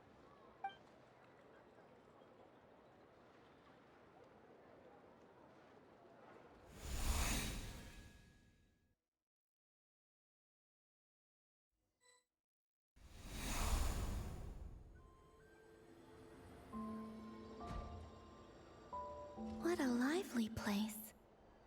I've never experienced Nasha Town like this before. Hey, you old geezer! Your hammer's rusted through! Who are you calling old geezer? Are they quarreling? I'm looking right at him! You've really gone downhill since giving your daughter free rein in the workshop. Can you even swing a hammer anymore? It shouldn't take you days just to fix a single chair. You might as well use that hammer to massage my back for all the good it's doing. Don't run your mouth, or you'll get a back massage that'll put you in bed for the rest of your life. Look, the materials haven't arrived yet, all right? You know how busy it gets in the days before moon prayer night. I'll bet you send all the materials to your little princess. Blood's always thicker than water, huh? All right, you've made your point, Uncle Koski. As soon as the materials arrive, fixing your chair will be the #1 priority. And Dad, if you've got time to chat, why don't you lend me a hand, See?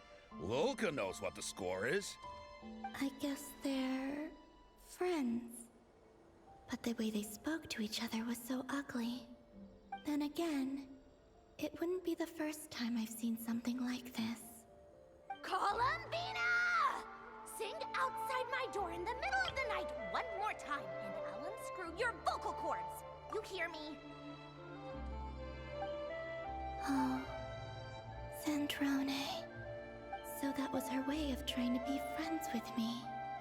What a pity. I won't get the chance to say any ugly things in reply.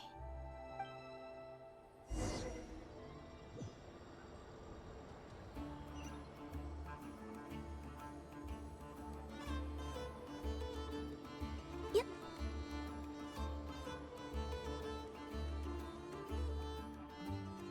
Hey, have you decided what to give her for moon prayer night? I sure have. She's gonna get the surprise of her life when she's least expecting it. Then I'll whip out the ring and pop the question. The surprise of her life. What a fun turn of phrase. Cool, I get the picture. You can spare me the gushy details. Ooh, looks like we have a customer. Hello there, ma'am. Would you like some Moon Prayer Night candy? Huh? Is he talking to me? Can he see me? Here you go.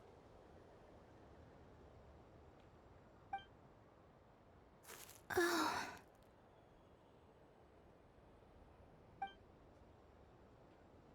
Come back anytime.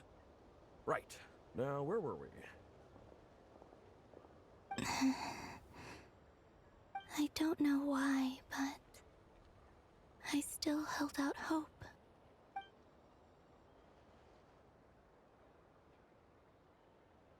The most important thing right now is to find that mage. This name thing seems super important too, but where do we even start looking? I'd better go pay the Fatui a visit.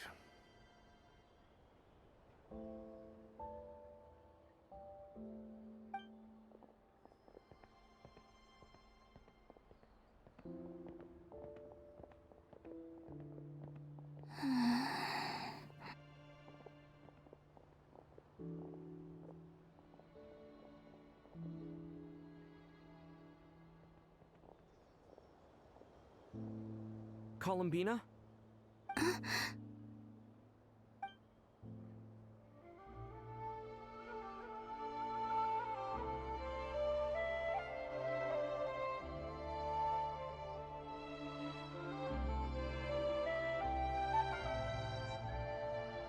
Traveler? Let's go! This is no time to be spacing out!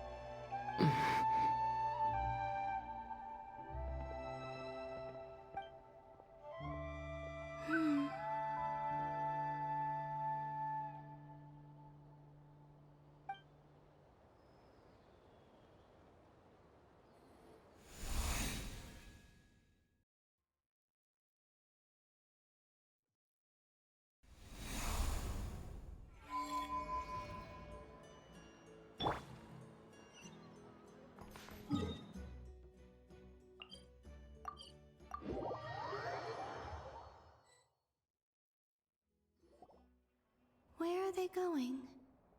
They mentioned a mage and a name? So, Mr. Varka, are you acquainted with this Nicole? Or should I call her Mage N? Ah, not really. We've never met, though she has come up in conversation. From what I've gathered, Alice kinda took Nicole under her wing. Taught her how to speak in a more ladylike fashion, that kind of thing. Huh. Hard to imagine Alice as an etiquette coach. Yeah, Alice is a larger-than-life personality, I'll give you that. But then again, that's why she's able to draw such an eclectic mix of people into her inner circle. If I remember correctly, being an interesting person is actually one of her main entry requirements. So, if you ever wanted to join the Hexen Circle, I'm sure you'd both be eligible to apply. Hey! Don't go around making promises on Alice's behalf! I wouldn't dare. I'm just trying to paint a picture of the Hexen Circle for you. Okay, sure. Anyway, since none of us have ever met Nicole, how are we supposed to find her? We can't just go up to every woman in sight and ask, "Hey, are you Nicole?" Maybe something she's wearing will give it away? Like, a windbloom pinned to her chest or something. Wait a minute. Alice never said Nicole was from Mondstadt. Oh, true.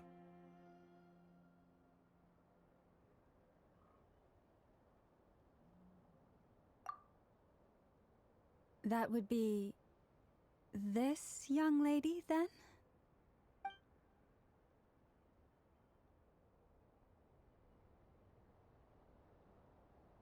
Hey there!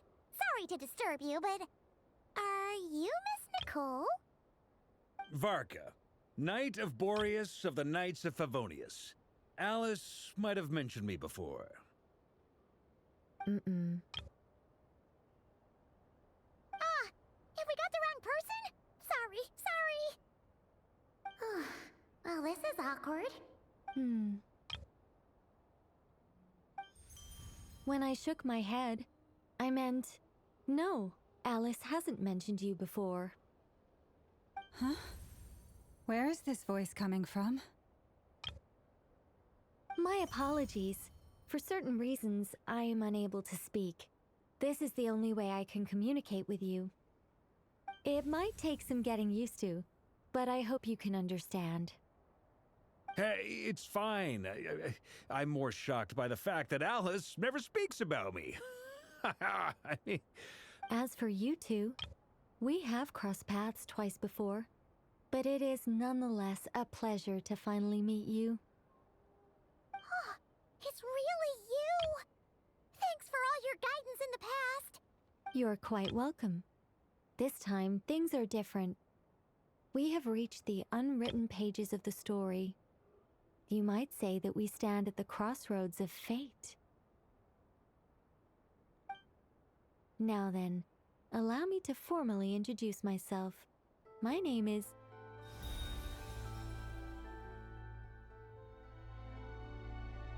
No, stop! Alice! I can't believe it! I had a whole speech prepared. I'd agonized over every single word. She always picks the worst moments to ruin other people's plans. I'm so sorry about that. Alice took the liberty of devising some bespoke self-introduction magic for each member of the Hexen Circle.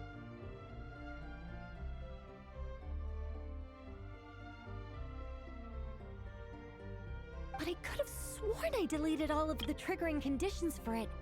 How did it bypass everything? Oh gosh, this is so embarrassing. This is a very different side of Nicole than what we're used to. Is she not used to face-to-face interactions? Don't worry about it. We've seen that introduction magic once already, so it wasn't too much of a shock. Please go on, Miss Nicole. We'd love to hear what you have to say, or, well, communicate. Huh? Are they talking to this lady? But... Will you all promise to forget that horrendously embarrassing introduction? Sorry? Embarrassing? When?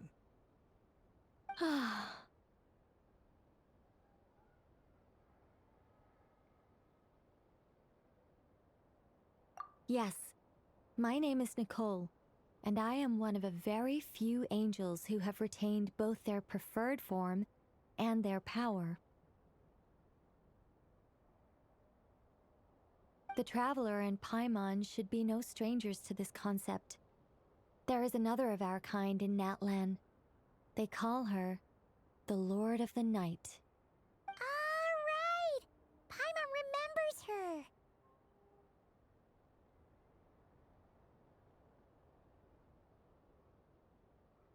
Yes.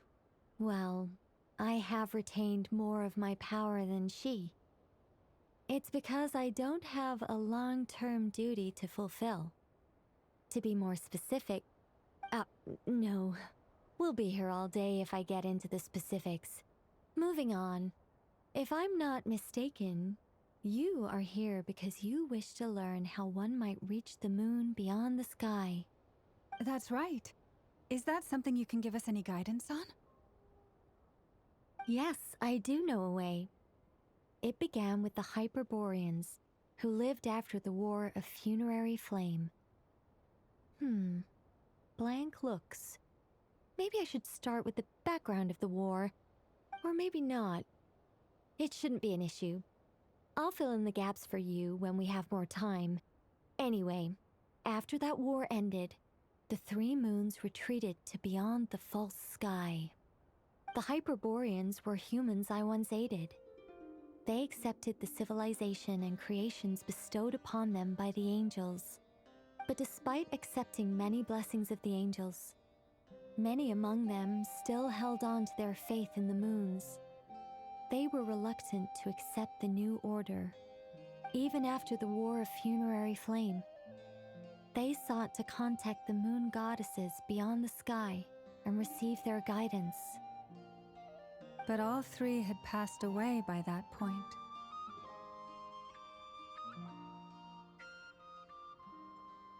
This mage has a unique method of communicating. Is she talking about the moons? Yes, but they did not know. And so, still they prayed for the moon goddess's mercy. After building titanic structures that consumed vast amounts of Kuvaki, at last they glimpsed the moons and heard their voices. But of course, they were gravely disappointed, for it was then that they realized the 3 moon goddesses were dead. Oh, that's such a sad story. It is. Humanity was in a very sorry state at that time. The angels who had once aided them were gone, and the war of funerary flames had left them homeless and destitute. Just a second, I gotta ask. How relevant is all this history to the task at hand? Well, I mean, it's... Okay, it seems we've drifted into irrelevant narrative waters. It's been a while since I've had the chance to speak inside someone's head. As soon as I got started, I lost control and the words just flowed out like a waterfall. What I'm trying to say is... Right, yes, that's it. The relevant part is the ritual created by the Hyperboreans. The fact that they bypassed the false sky and saw the true moons implies that they successfully built a connection between Tevat and the outside world. Which means, with enough Kuvaki and a sufficiently stable connection, it should be feasible to send one person over the border. Okay, so they built some kind of portal? Oh, yes. A portal. Yes. Is something wrong? You sound disappointed. I just didn't expect you to summarize it so well. It turns out I could have said all that in one word, if only I'd managed to think of it. No, please, it's fine. This is invaluable knowledge. I'll be sure to record and preserve everything in writing. Oh, really? Well, in that case, I suppose I could backtrack and add some more detail. I did gloss over a few things so far. Whoa, whoa, whoa, time out. Let's summarize what we've got first. The Hyperboreans were the last ones to use this method, right? So we somehow need to find whatever structure they built and make sure there's enough Kuvaki to power it up. Luckily, we have the moon marrow of both the eternal and iridescent moons, so we're all good for Kuvaki. Which means the key issue we need to focus on is finding the place. Am I right so far? Yes. Although I expect the structure is long gone by now. That said, what if we could take advantage of the phantoms to travel back to a time when it still existed? Well, travel back isn't quite accurate. It's more like we'd be creating a handshake between 2 points in space-time. We wouldn't even have to pick a time when it still existed. It could just be a time when it still appeared in phantom form via projection, or we could project our own phantoms, fold them together, and... You look lost. Was that too hard to follow? Yeah, things got a little, technical there. Paimon's brain is reaching capacity. All right. Let me think about how to put this more simply. Okay, got it. Over the next few days, I'll search for phantoms that we can use. Once I find one that meets the criteria, I'll let you know and we'll regroup. By completing certain rituals, specific individuals will be able to enter the phantom and make it to the Hyperborean structure. If everything checks out and it looks feasible, we'll just need to wait for Moon Prayer Night, and we can send the moon goddess back home. I'm really skimping on the detail here. Is this making any sense at all? I think so. For now, we'll just wait to hear from you. Yes. Basically, yes. Great. Counting on you. In the meantime, we'll focus on finding the moon goddess's name. My name? Are they looking for a way to stop me from disappearing? Excuse me, Miss... Go on, Miss Nicole. this conversation was a little all over the place. I didn't catch your name. I am Lauma, of the Frost Moon Scions. Ah, I did wonder. I noticed that you listened very intently when I spoke about Hyperborea and the moon's history. If you'd be interested, I'd love to visit you this evening and go through it again in greater detail. Also, if you were serious about making a record, it would be too risky to simply write down the raw details as is. I would suggest some tweaks. Maybe rewrite the stories as fairy tales or fables, perhaps even prayers. Anyway, we can cross that bridge when we come to it. So, see you later then? Oh, and no need to prepare anything. Just a cup of tea will do. See ya! She seems friendly. It's just... It's so nice to find someone who's actually willing to listen.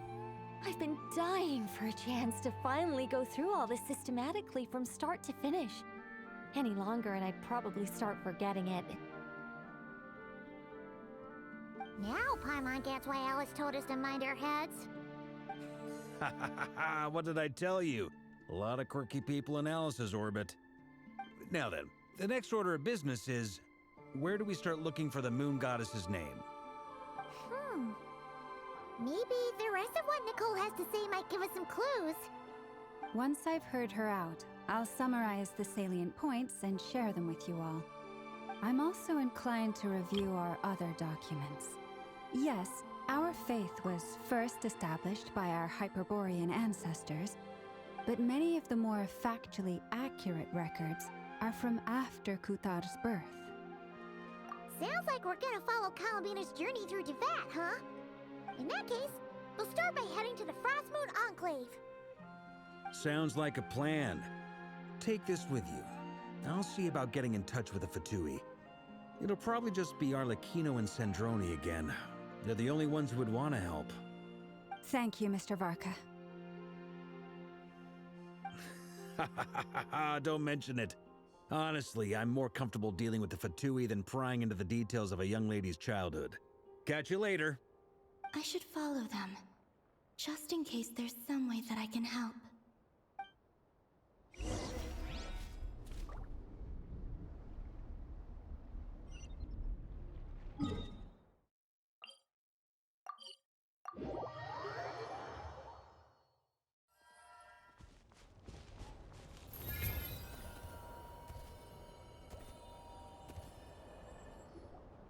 A while ago, I took the time to organize all documents in our possession that pertain to Kuthar.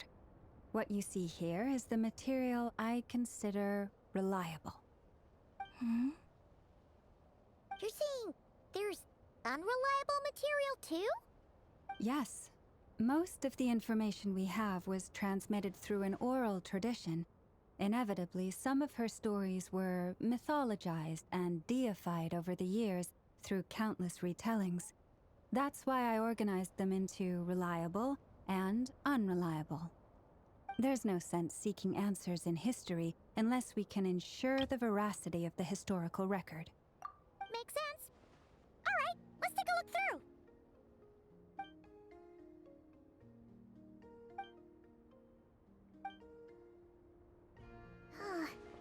Almost all these records refer to Kutar instead of Columbina.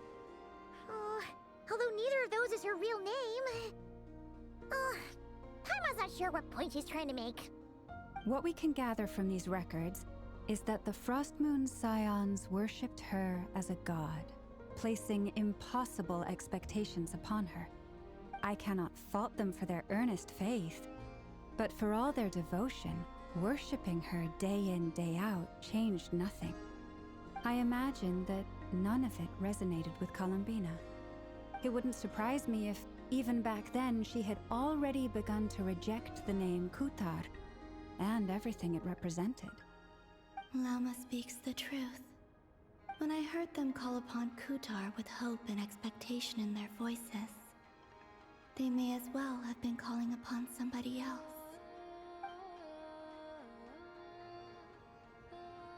Well, that's a bit complicated.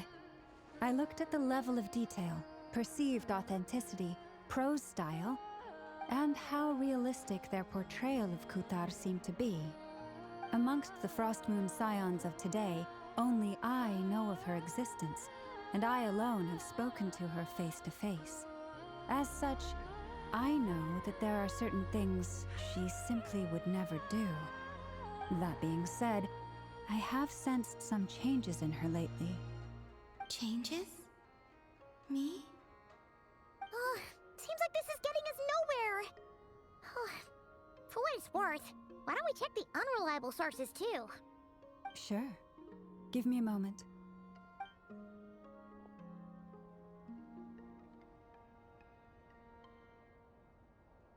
Exerting but a fraction of her divine might, Kutar sheared a great mass from the snow-capped mountain and cast it into the sea, upon whose surface shone the mirror image of the moon. Thus was formed the island of Hisi. Yeah, right. That doesn't even begin to pass the sniff test. The 3 moons are naught but lies through and through. Only one moon has ever shone for us, and Kutar is her name. The vast majority of ancient texts are filled with fanciful tales like these. I trust you understand my criteria a little better now. Kutar did not speak, merely gazing into the distance in silence. And where her gaze landed, this was her prophecy. Clearly, whoever wrote this text never even met Kutar. Otherwise, they'd know that her eyes are always closed. What about you, Traveler? What are you reading? Come on, let Paimon see. The child wished to build a wooden nest with which to shield a fledgling bird from the cold. But being so young and lacking in strength, the child could not snap the branches from the trees. Kutar was passing by. Upon seeing the child, she summoned forth the Kuhenki, who built a beautiful nest for the child. I remember that. Not knowing the meaning of Kutar's divine intervention, the child dared not to respond, and thus ran home to call their parents. But Kutar was gone. The Moon-Chanter declared the event a miracle and took the nest as a relic, placing it on high for all to see. The child was named as one favored by the goddess, and was greatly respected amongst the people. Yet, no further miracles were bestowed, and this matter was forgotten in but a few years. Huh. Any thoughts after reading that?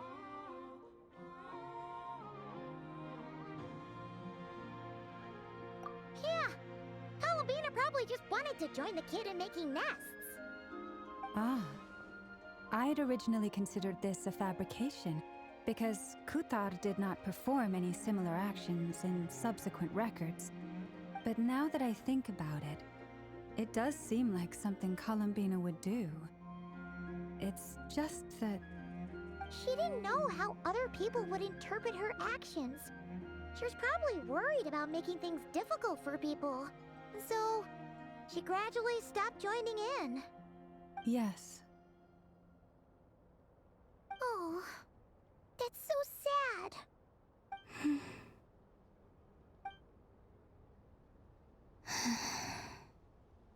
And now, I can make no such gestures of warmth, even if I want to.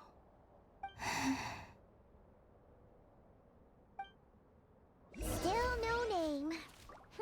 That's a bit of a shame. But we did learn some interesting stories. That's gotta count for something. Barca said he was gonna set up a meeting with Arlecchino and Sandrone, right?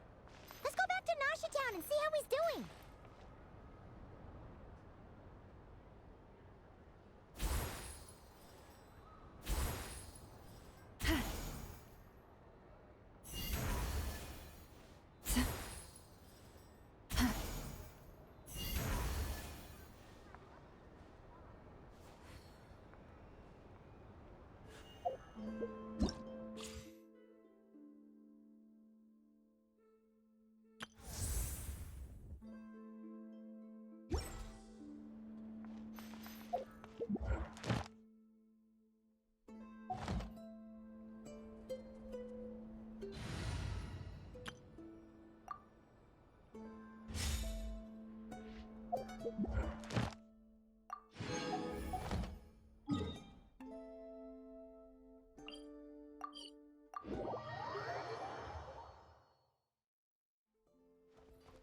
Add Astra.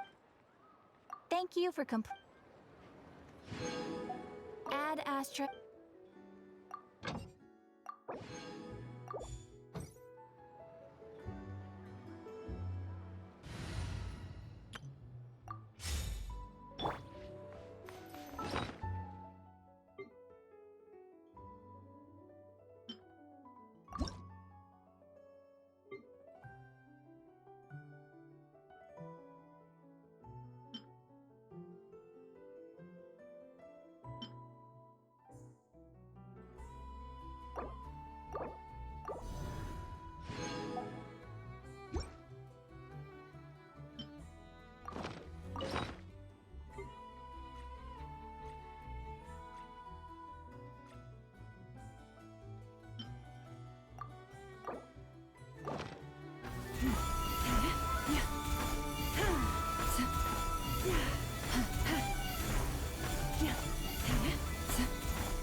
This realm is...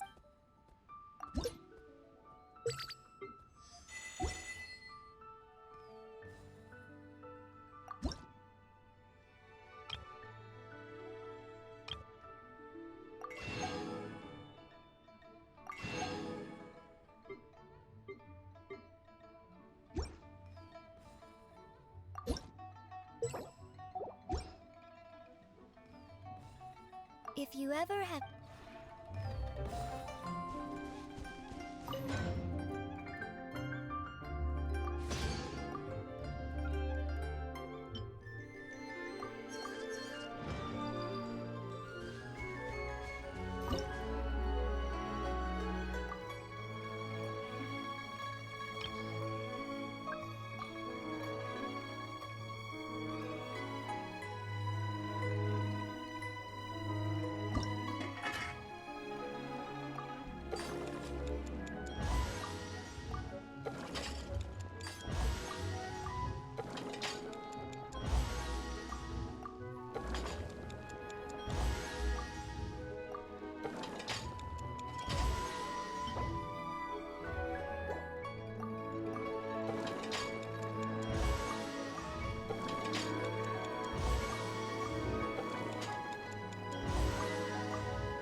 If ever you find that the animals in Nod-Krai behave in ways you do not understand, just ask me and I will explain.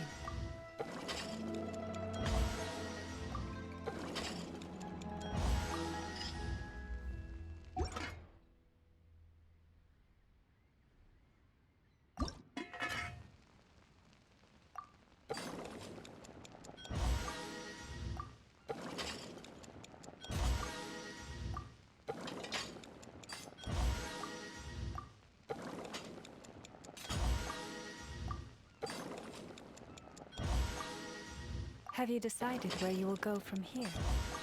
If not, why not find a patch of soft grass and rest a while?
If ever you find that the animals in Nod-Krai behave in ways you do not understand, just ask me and I will explain.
Let's see. There's Varka. Oh, and it's Durin and Albedo too. Yeah, this is pretty much the same place we bumped into each other last time. I convinced them to stick around a little longer. We were all waiting on people, so I figured having a little company would help pass the time. Ah, so you've been waiting for us? Does this mean that you've already arranged things with the Fatui? Sure does. Now you're back, we can go meet up with them together. How'd your investigation of the Frost Moon Enclave go? Well, we didn't find out Columbina's true name. But apart from that, it went pretty well. Aha, just as well that I didn't tag along then. I'm sure our moon goddess wouldn't want every man and his dog knowing all about her private life. Still, desperate times, desperate measures, I guess. Someone had to do it. So, Varka was waiting on us, but what about you two? Are you waiting for Alice? Oh, no. We already met with her. We discussed that experiment I mentioned to you last time. Oh, and she also handed me this communication device.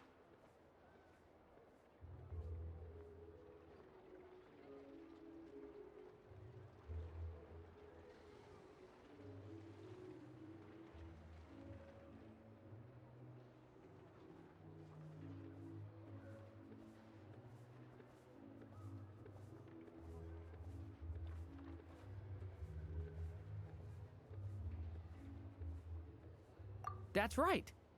I understand she informed you about the relationship between the phantom phenomena and Tevat's borders, yes? She wants me to help her with some more experiments on that front. She said that she'll contact me through this device with more information. Ah, I see. Following instructions and making observations.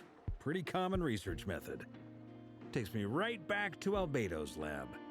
Wait, then who exactly are you meeting? Someone you know. Albedo's met him too. But I don't think Miss Lauma or the Grand Master have been introduced. Introductions are overrated, especially in cases like this. It's you! So, it's not like the Academia has prohibitions against going abroad. Also, I applied for leave. I've been writing to Hat Guy since obtaining a human form. I've already brought him up to speed on everything that's been going on in Nod-Krai. Hat Guy? Turns out, I actually have heard that name before. Oh? Then why did you react the same way I did? I only knew the name, not the fella. But since we're all here, let's do some introductions for what it's worth. I'm Varka, Grand Master of the Knights of Favonius.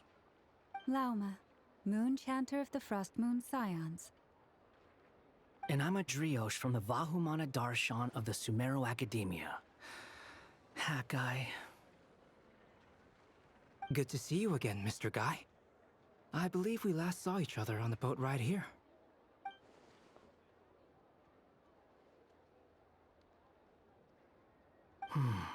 Mind you, the only reason I came here is because there's someone I want to look into. Who's that? The Doctor, also known as Dottore, second of the Fatui Harbingers.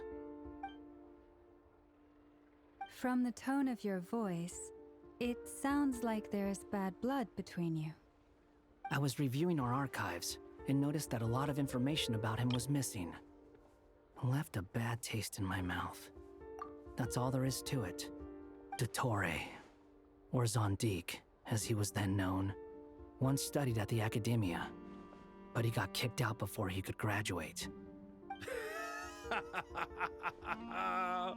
So the Harbinger's #2 man is a college dropout? Ah, how embarrassing for them. Last we heard, he was planning something. We actually heard that a few times before, even coming to Nod-Krai, but we haven't seen a trace of him since we got here. He only appears when something interests him. For all we know, he might have left already. But the fact he did something here at all is worth noting. It'll fill a couple extra lines in his file. Why does it sound less like a file you're writing and more like a criminal record? Anyway, we were just about to meet 2 of the other Harbingers. Want to come along? You might learn a thing or two about him there.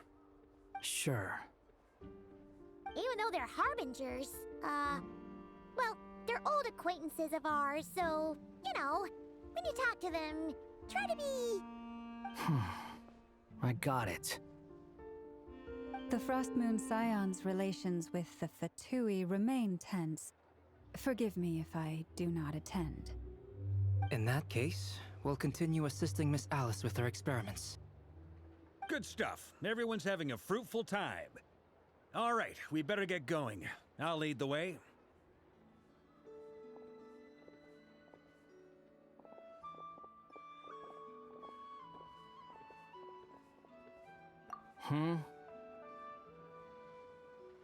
Well, yeah, that's obviously part of it.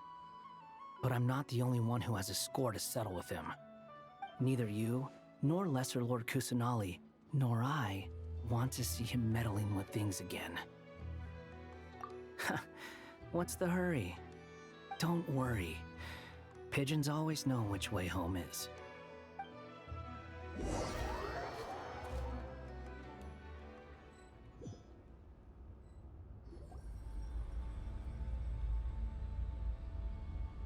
You made it. Who is this? A scholar from Sumeru. They call him Hat Guy.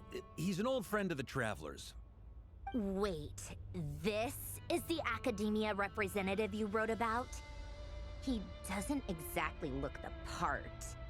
I believe this will prove my identity. You'll notice it bears the seal of the Sanctuary of Surasthana. Well, what do you know? So it does. All right then. My mistake. It's fine. I expected as much. What? So as I mentioned in my letter, the Academia's got its eyes on Dottore. But this matter remains top secret. Apart from those assisting in the investigation, the fewer people who know, the better. If anyone asks, I'm here in Nod-Krai to pursue my personal academic interests. Gotta say, Varka, you did pretty well to keep all this under wraps for so long. Sounds like you got in touch with the Academia about this way back.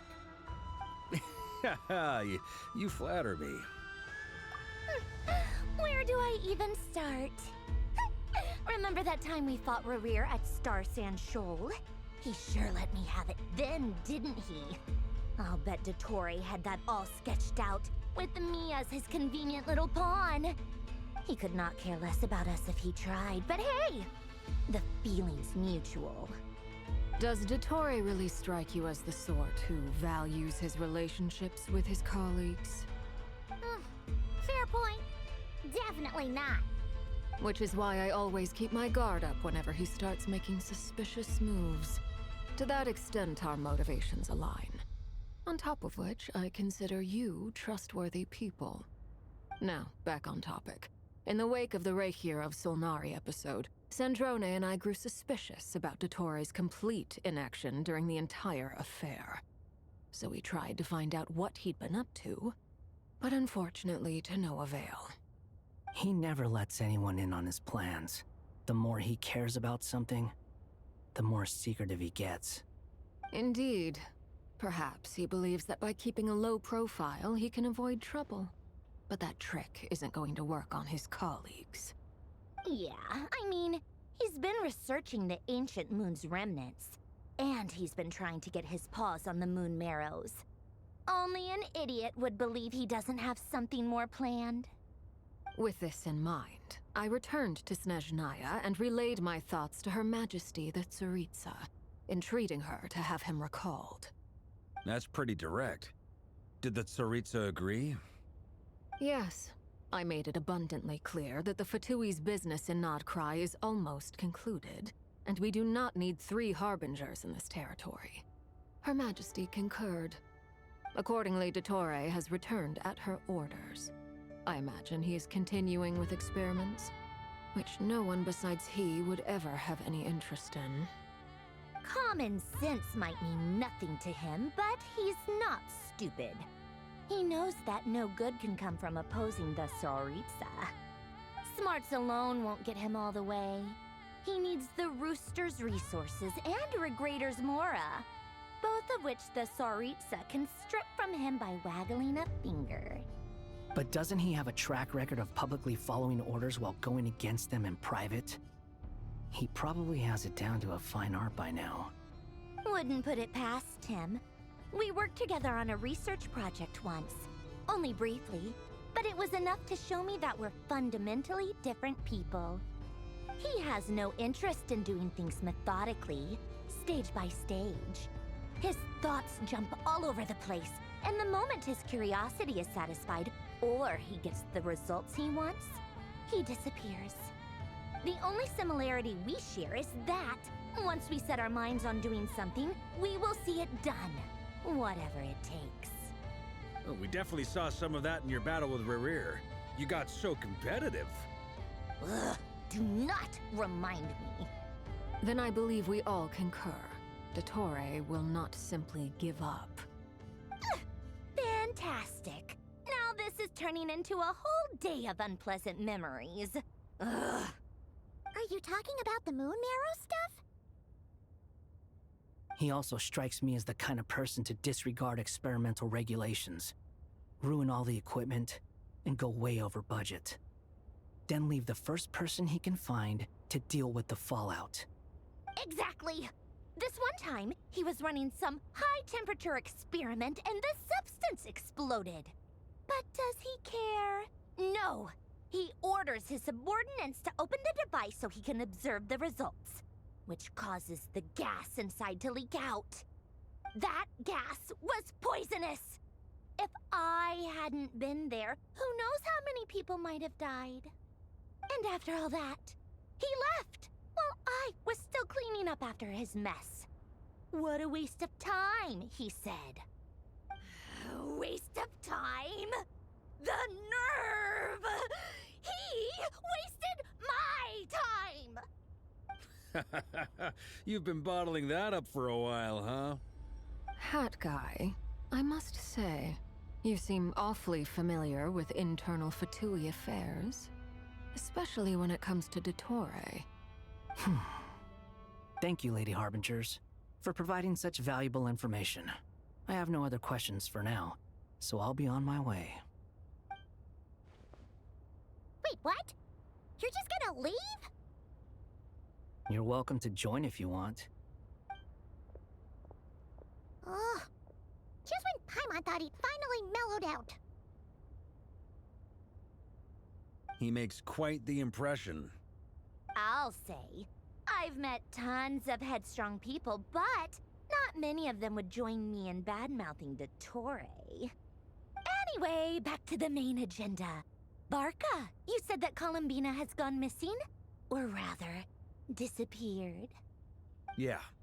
We're working on building a connection between her and this world.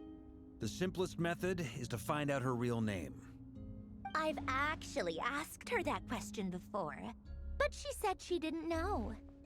Considering our relationship, I doubt she was lying to me. As far as I recall, she was never dispatched by Her Majesty to claim a gnosis or anything like that. that Tsaritsa's plans had long contained a place specifically for her. I always thought that was weird. What could she do that the rest of us couldn't? Knowing what we do now, it's probably something related to Kavaki, right? More than likely. When she first arrived, Columbina would often go to Her Majesty and ask when she could start the task assigned to her. But Her Majesty always gave the same reply. The time has not yet come. So she spent her days in Snezhnaya doing basically nothing. The Tsaritsa has summoned a beautiful blind maiden to be a harbinger, giving her the third seat by virtue only of her enchanting voice. It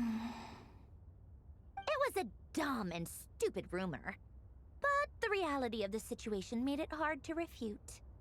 And what happened after that?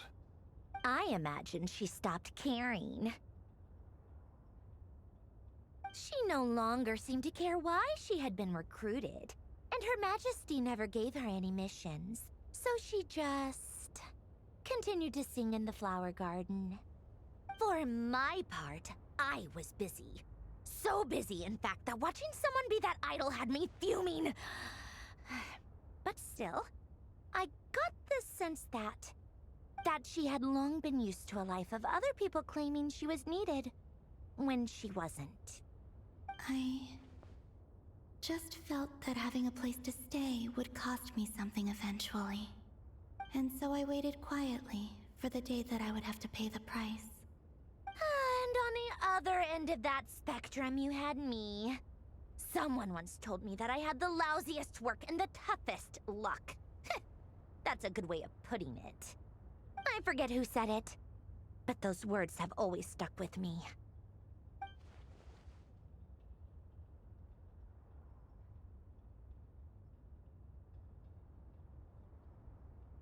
But you've done your job exceptionally well all this time.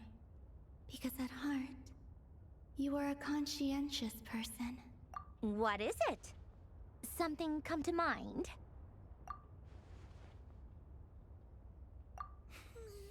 That makes sense. Nothing screams you are needed like your name shouted from across the town. Well, good luck with it. But if you ask me, Columbina is still the most shoutable name. I'm just so used to it now. After all the arguments we've had, I can't be bothered trying to remember another name for her. Nor I. Sandrone. Harlequino.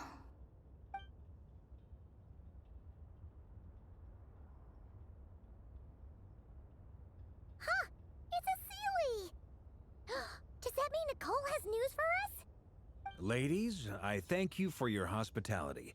If the chance ever comes up, I definitely owe you both a drink sometime. I'm sure it will. You can make your own way out. Heck, you've been here enough times, you probably know your way around better than I do. Okay! Time to do what adventurers do best. Follow that Sealy!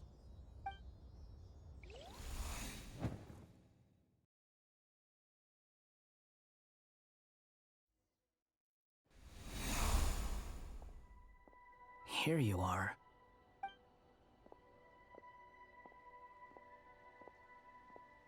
Oh, hat guy. How come you're back so soon? Did things go all right with the Fatui? Fine. Dotori's been summoned home by the Tsaritsa. Couldn't get much more than that. How about you? Any progress with the investigation? Unfortunately not. We've tried everything. Different phantoms, different locations, different points in history. But the results were the same each time. Abyssal monsters roaming the land. People crying out in despair, with no hope of being rescued. Every time I see it, I can't help but think, is this what it was like in Mondstadt when Dragonspine Durin attacked? And if I fail in the task I've been given, will I create yet another tragedy? That's just meaningless speculation. When we encountered similar phenomena previously, I tried to interfere with those illusions, using sounds and lights to guide them. However, we could not change their fates. At most, we were able to extend their existences. The events of the past are like fate that has been written into Irminsul. There isn't a living thing in Teyvat that can escape its past. But Miss Alice instructed us to try to find ways to change the outcome that these phantoms face. It's an impossible task. Can't you just refuse? Since she asked us to do this, I feel like it can't truly be impossible. Or if it is, well, mages can make the impossible possible. I could not have been born as Durin otherwise. But you also said that your past 39 attempts were fruitless. That's true. But you're still going. Yes. After this many futile attempts, surely you realize that you're not doing this because you still believe what some mage told you. It's because you want her hypothesis to come true. It's something you wish for deep inside. So, think for yourself about what you want to do. As long as you don't believe it's futile, it isn't. Yeah. Previous experience indicates that we cannot touch the phantoms, which limits the effectiveness of our interventions. If we want to clear this hurdle, we need to break this rule somehow. Same thought here. Following the same rules means repeating the same failures. Reducing ourselves to mere playthings of fate. So you mean we need to figure out a way to make contact with them despite knowing that we can't? Yes, and I suspect that's something only you are capable of. Everything in Teyvat is logged in Irminsul, but the withering that once occurred in Sumeru was a sign that the Great World Tree was being corrupted. This corruption allowed things that should not have existed in Teyvat to appear. This is tantamount to rewriting reality to an extent. You're saying abyssal power might be able to affect those phantoms? No one's ever tried it before. If you're gonna try it, it'll take courage. And you have to be confident that you can control it. Is anyone there? Has anyone seen my daughter? She's missing. I have to find her. I hear someone inside. Spargana? Are you in there? Ah! If I can use my abyssal powers to warn him that there is danger here, maybe it'll change his decision. Maybe he'll stay away. Yes. The important thing is not the nature of the power, but rather how you use it. To intimidate and obstruct. Sounds about right for the Abyss. Well, let me try. I should be able to influence that thing.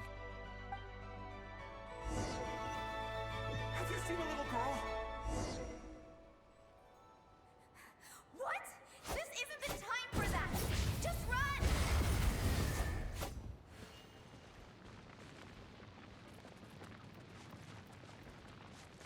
I hear someone inside. Spargana?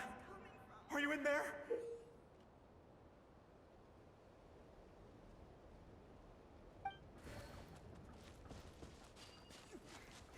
Where are all these monsters coming? Ah! Have you seen a little girl?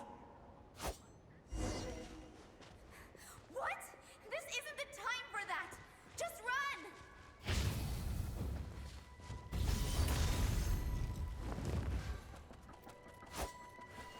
I hear someone inside. Spargana? Are you in there? What is this? Looks dangerous. I should get out of here.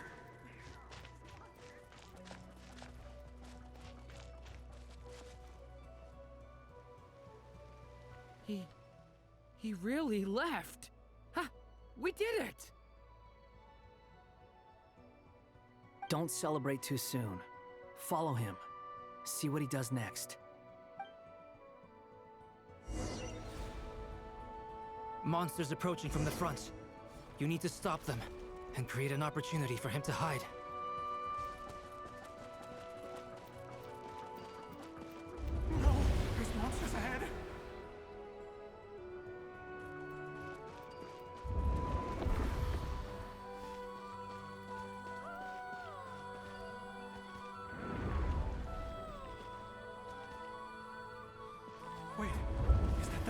I saw earlier?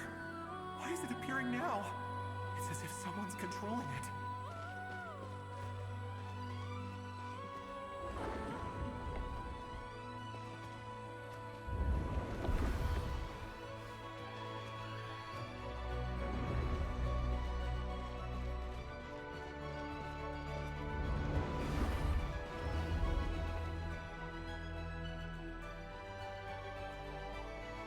The monsters are gone.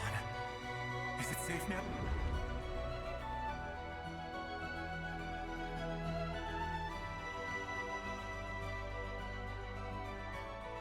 The barrier's gone too. How odd. Anyway, I guess I'll keep going. Quickly, let's keep up.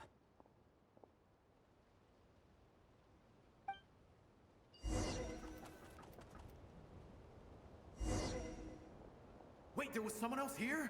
Don't go any further. We've got anti-monster traps laid out everywhere. But my daughter must just be up ahead. I have to go. This way's blocked.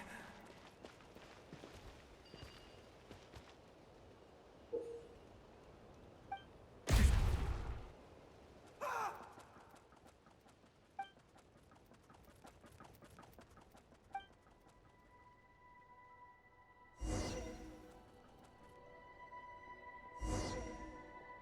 Wait, there was someone else here?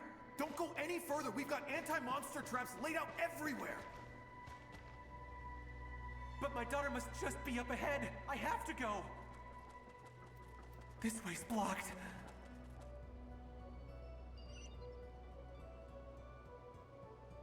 We might be able to use the explosives over there, but we need to take care not to hurt him. I'll use the barrier to keep him at a safe distance. This barrier seems to be helping me somehow. Hey, wake up! Oh, no good. Gotta keep moving ahead.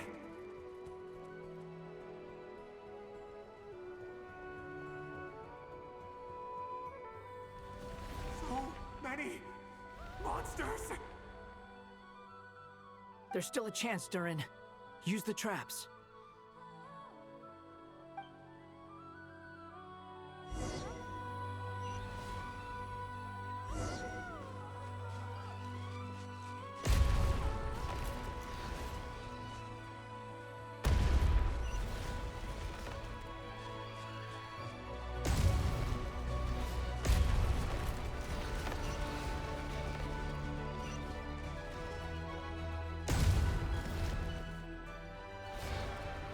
Help me!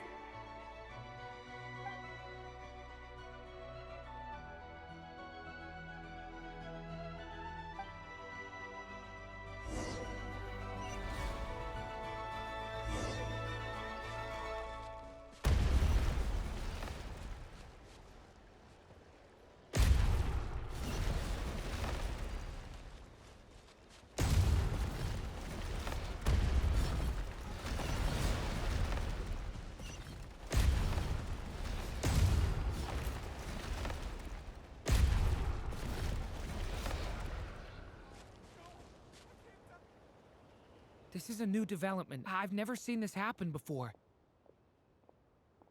We might just be able to save this person.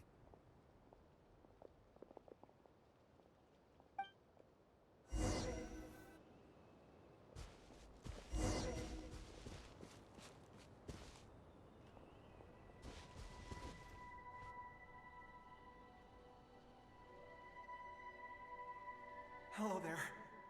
Have you seen my daughter? Spargana's her name. She's carrying a large backpack. Get out while you still can, you fool. You won't find any survivors here. But I can't just leave her here. She must be so scared right now. Sorry. Wish I could help, but I haven't seen her. You'll just have to keep looking. Okay, thank you. If I do find her, I'll get her to shelter and come back for you. don't bother. I've got nowhere left to go.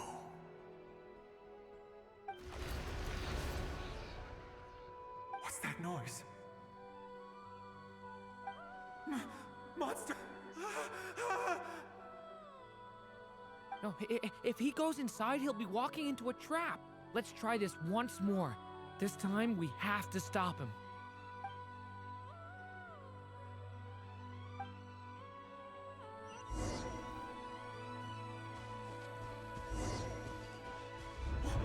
Why? How will I know where Spargana's gone like this? You know what? I'll trust this strange barrier. It's gotten me this far after all.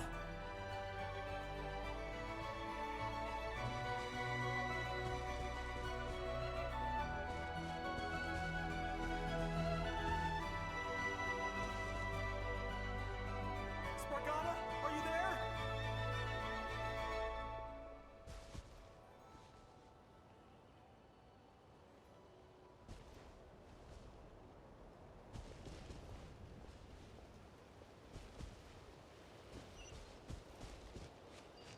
What? Hey! Let us out!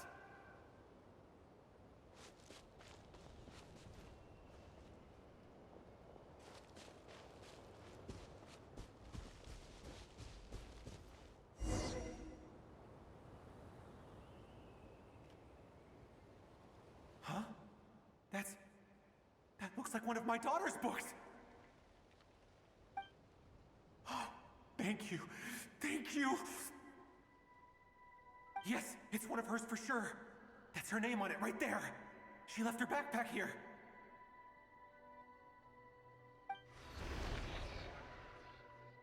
Durin, just like last time. Use the explosives.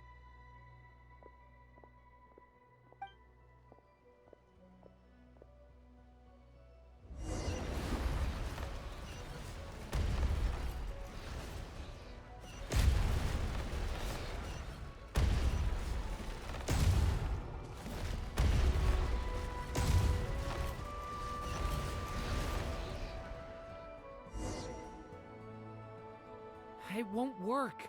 There's not enough left. If he makes it in, he'll die. But then, this clue could be the key to him finding his daughter. It might not be the only one. Better he misses that clue than loses his life. I guess so.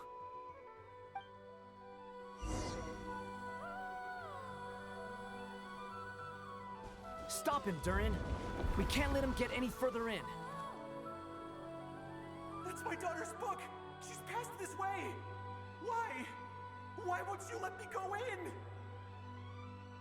I've searched and searched and searched just for this!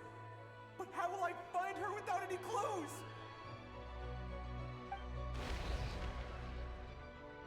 I no longer have anywhere else to go.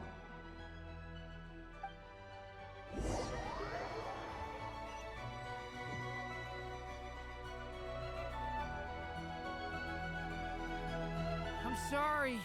I'm so sorry. He refuses to go anywhere else. Whether he opens this door or not, all that awaits him now is death. We couldn't change his fate. Albedo? Hat Guy? Let's try one more time. I don't know how we're gonna do this, but I don't want to give up either.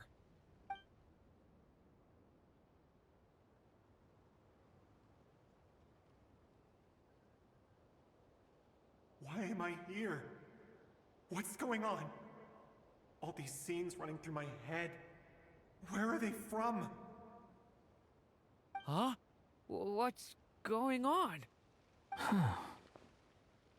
His reactions have changed. How many times have I... What's happening to me? Huh? Wait, who are you? You can see us now? I feel like I always could, but that I only just realized you were there. I'm sorry, I don't know how to describe what I'm feeling. But You were the ones guiding me using that marked barrier, right? I haven't done anything yet, but those monsters, those deaths, they feel like memories. Like things I really did experience. I won't find my daughter. In fact, I'll ultimately die trying to find her. Isn't that right? Well, no, it isn't. Yes, it is. Even so, we're trying to find a way out of this. You've not seen my daughter either, have you? It seems she really isn't here.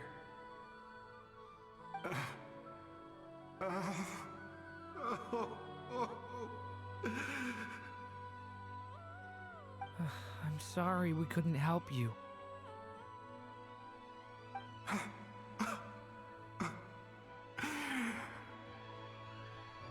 I'm just tired. Maybe this is destiny. Maybe it doesn't matter how hard I search. How long do I have left? Experience says 15 to 20 minutes. 15 to 20. Thank you for all your help. Let's rest a while. You look exhausted too. Now's not the time for you to start pitying us. It's not pity. I'm just realizing that I've only got 10 or so minutes left. You know?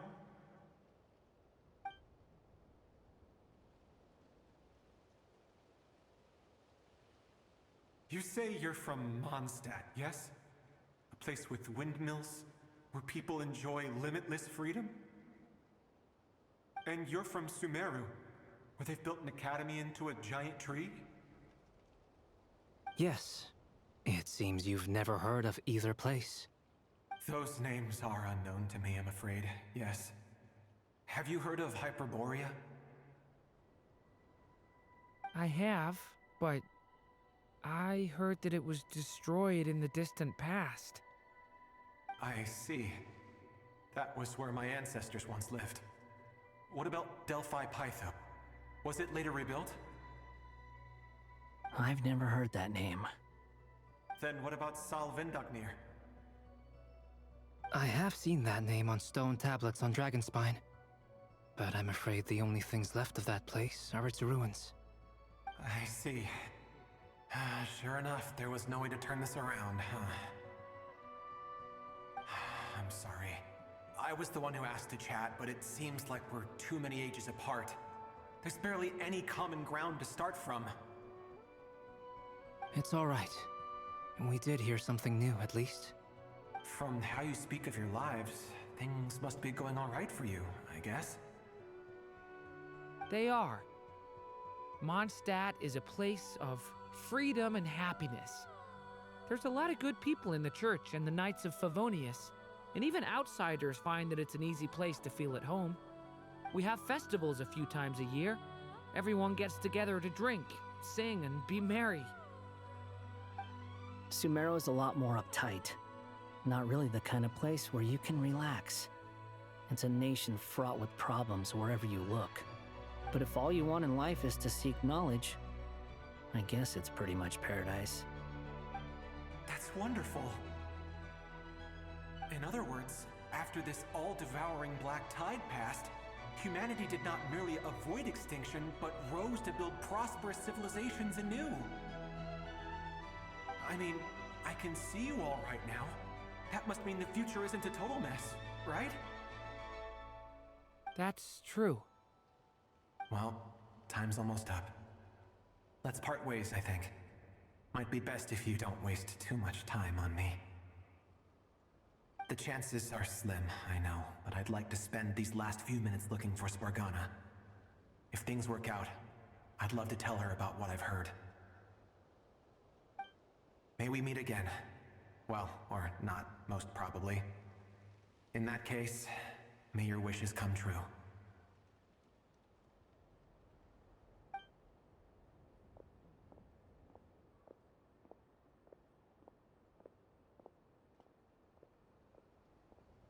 He's gone. In a few minutes, he will meet the end that was his to begin with. The ending of this tale did not change, but I believe that we've just made the most progress we have yet. May your wishes come true. If only it were so simple. Hat guy, could I ask you a question? You've never talked about your past. It seems complicated, and it weighs heavily on you, too. Would you be willing to tell me about it? I mean, sometimes it's better to get things out in the open. Take that guy we try to help, for instance. At least he said goodbye with a smile, right? I know about Albedo's past.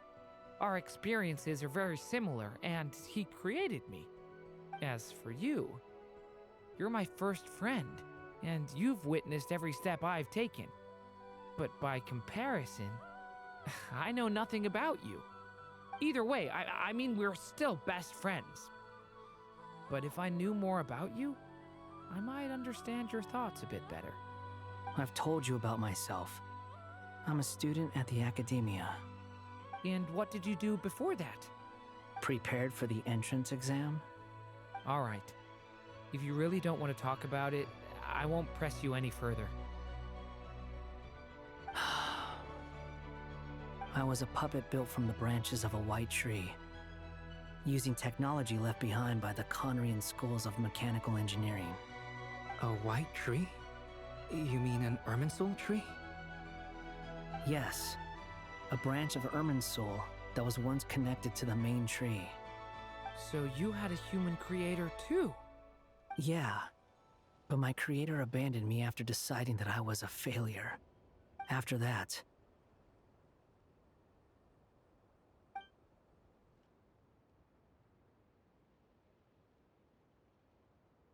Durin, resisting the influence of the Abyss, suppressing the urge to destroy, trying to do the right thing. None of these things are easy. But no matter how hard they are, trying to rewrite past wrongs is far harder. You asked me if you would create a new tragedy if you failed. I told you there was no point speculating about that. But the real answer is, yes, you absolutely will. That guy. But at least you've got people here to help steer you away from the wrong path.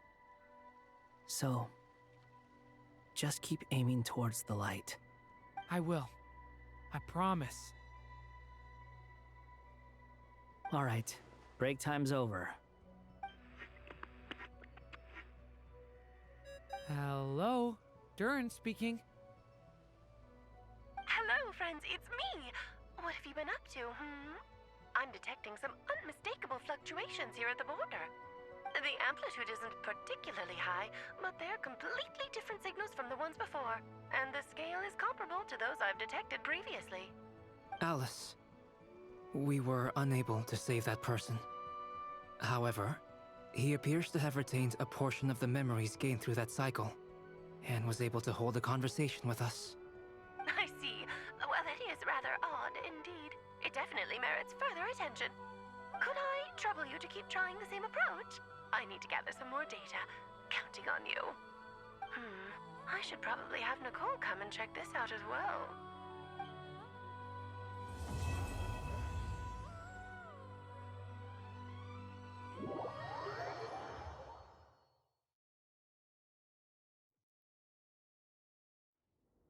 There you are. I was worried you might stop to collect treasure chests opened by the Seelie along the way. It would have taken you so much longer to get here. Another conversation I cannot hear. I am delighted to see that you understand what takes priority, and that your adventurer's instinct has not swayed your resolve. Really, I must applaud you for it. You should know. Paimon's head. Okay, I'll try and keep it short. My senses are telling me that this is where we shall find the entrance to the ruins. Oh, cool! Well, what are we waiting for? Let's open it up and see! Patience. This was a sanctuary of great importance to the Hyperboreans.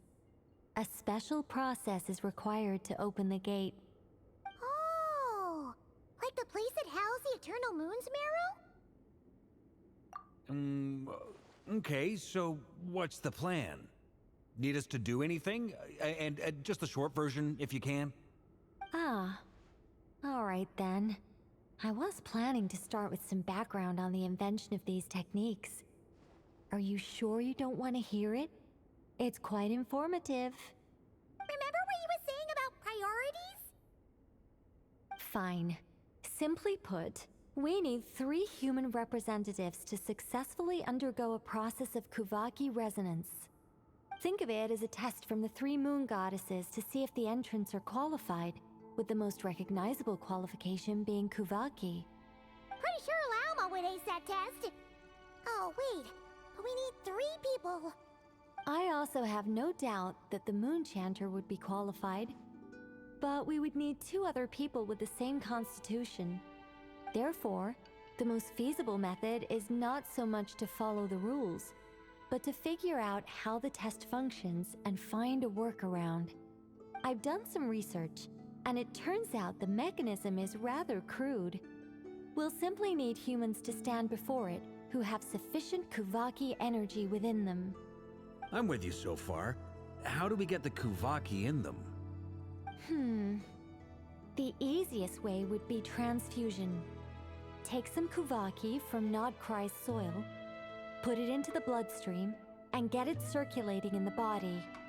So we're going to cheat on the test? Precisely. There are other methods, but this is the simplest one. Cheating the system is much easier than trying to hide from it. Huh? Ah! Sorry? Does the idea of cheating upset you, Miss Lauma? No, that's not it. I suddenly had an idea. Oh, what is it?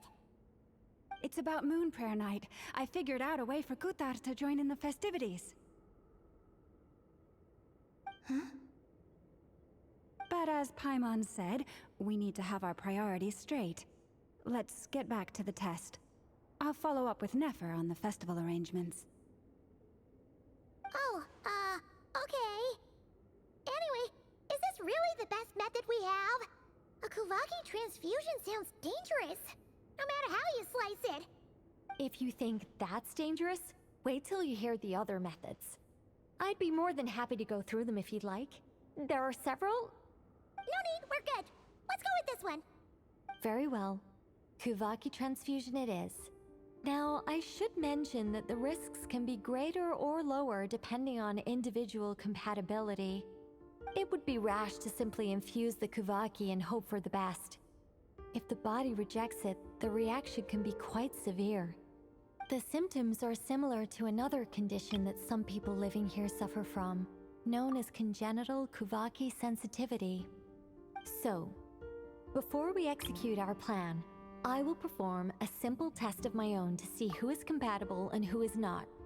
Once that is done, we will have to complete the resonance process as rapidly as possible. The participants must remain stationary while the Kuvaki circulates and bonds with them, and they mustn't eat or drink anything. What? No eating or drinking? That's some hardcore fasting. They'll all be monks by the time they're through. 3 days. Oh, that's so long! And we still need to find 2 more people who are not just compatible, but also willing to volunteer. Fasting? What are they talking about? Really? Don't you want to think this through? Haha, count me in too. 3 days without food? I can handle that. Miss Nicole has made it clear that this is the easiest way. The way I see it, there's nothing else to discuss. It's... Yeah, you're right. In that case, Paimon volunteers to be Captain of Logistics. She'll keep the fires lit and grab some spare clothes to keep you comfortable. Then we'll start with you first, Traveler. Please step forward.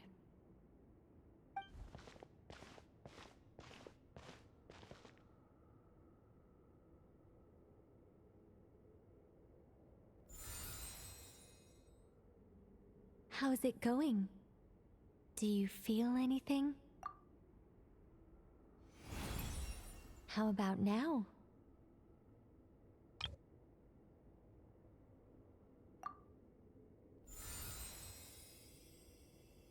And now?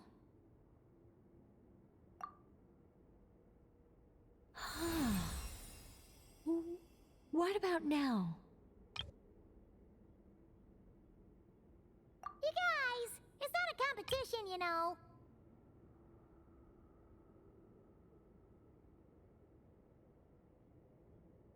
All right, I'm officially impressed.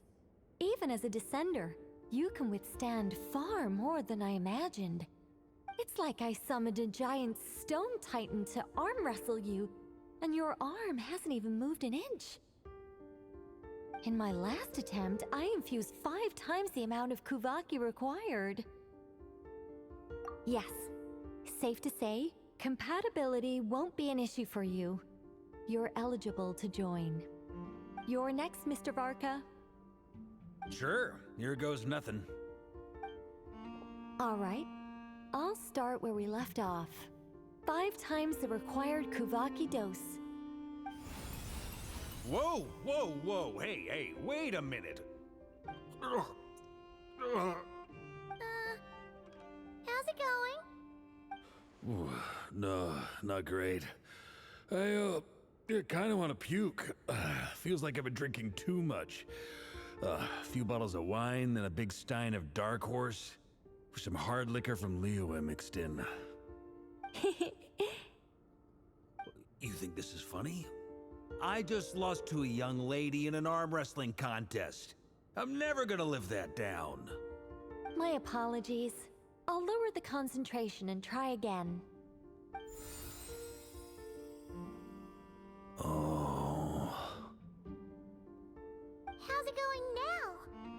I'm not as dizzy as last time, but I can still feel it pulsing around.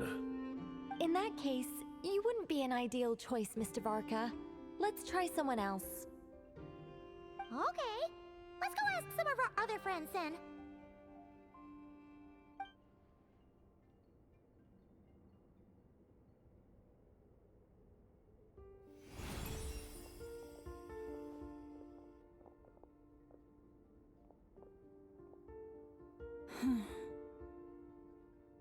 No surprises here, Miss Moonchanter.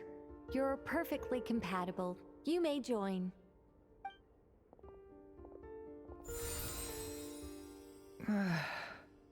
I'm getting a slight headache.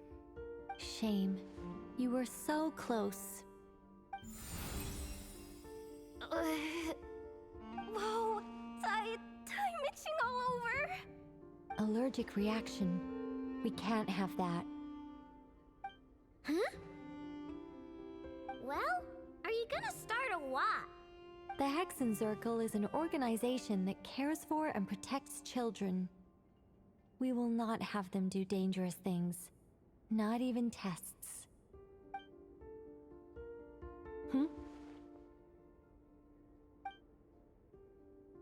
Is something the matter?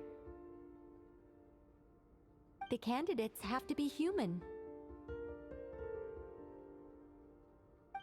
I guess that rules me out too. Huh. Everyone except the Moonchanter got beaten.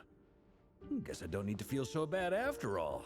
I mean, looks like this isn't gonna be as easy as we thought. Perhaps I could ask for volunteers among the Frost Moon Scions. I'll see about talking to some trusted Lightkeeper colleagues. Itlua springs to mind. In fact, I think we had some former Frost Moon Scions join our ranks recently.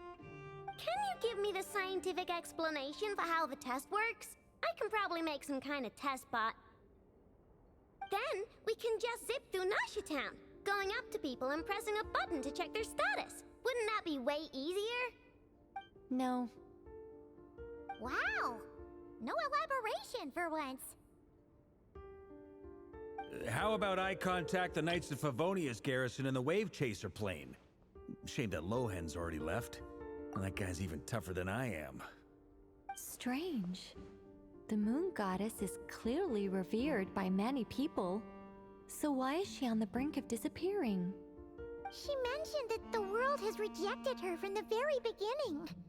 And when we fought the Reikir of Solnari, it seemed like she exhausted her power for our sake.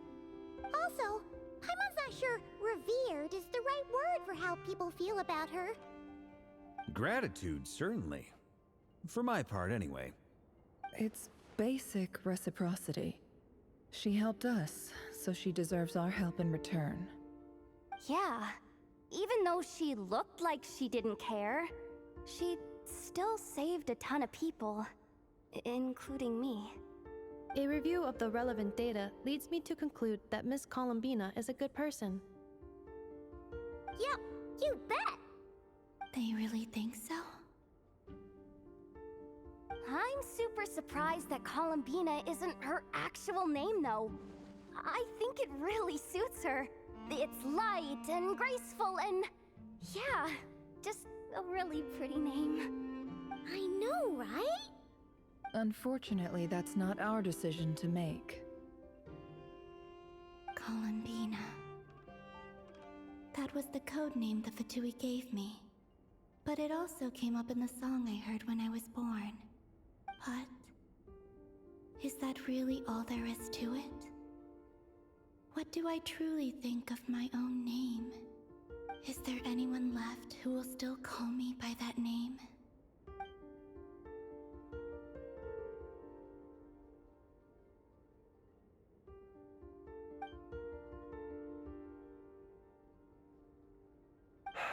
Moon Prayer Night is getting closer by the day. We're running out of time. We need to look for other candidates. Then allow me to try. Huh? What are you doing here? You contacted your friends via the Adventurers Guild. Sandrone has been keeping an eye out for something like that, so she informed me.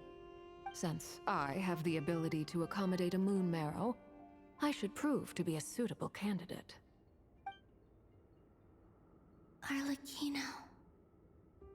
When can we begin? I see. We can begin right away.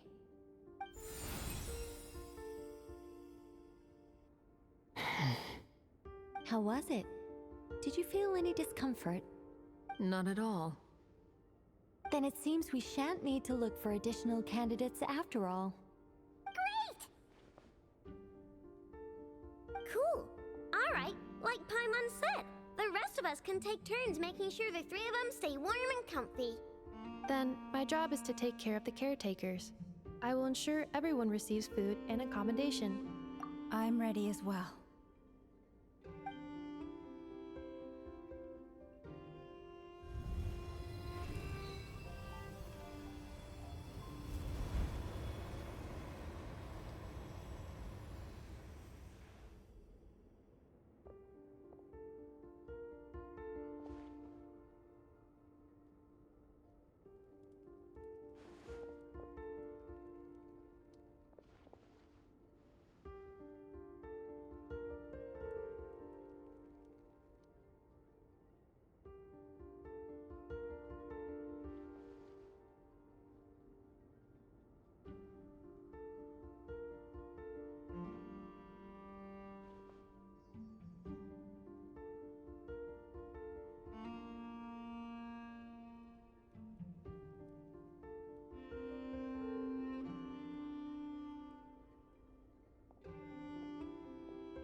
The work is done. The sacred scroll shut. The stars grow dim, the people silent. The white sun sets, the silver moon rises. O path to the temple, appear now before us.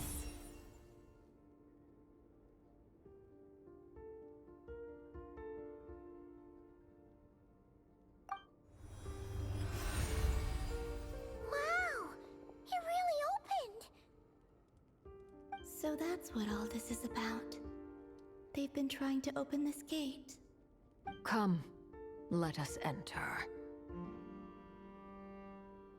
It might be best to eat something first. Take care to chew properly and swallow slowly.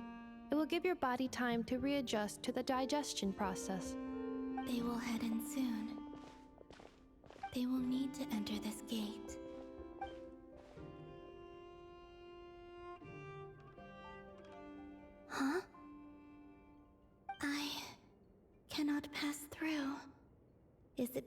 have no physical body? It has been 3 days. My strength has all but completely faded. Can I really hold on until Moon Prayer Night?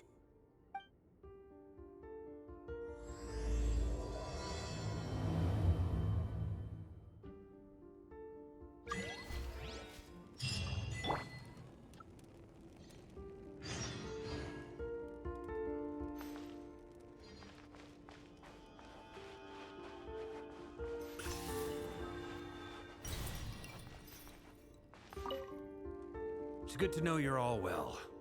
Puts me at ease.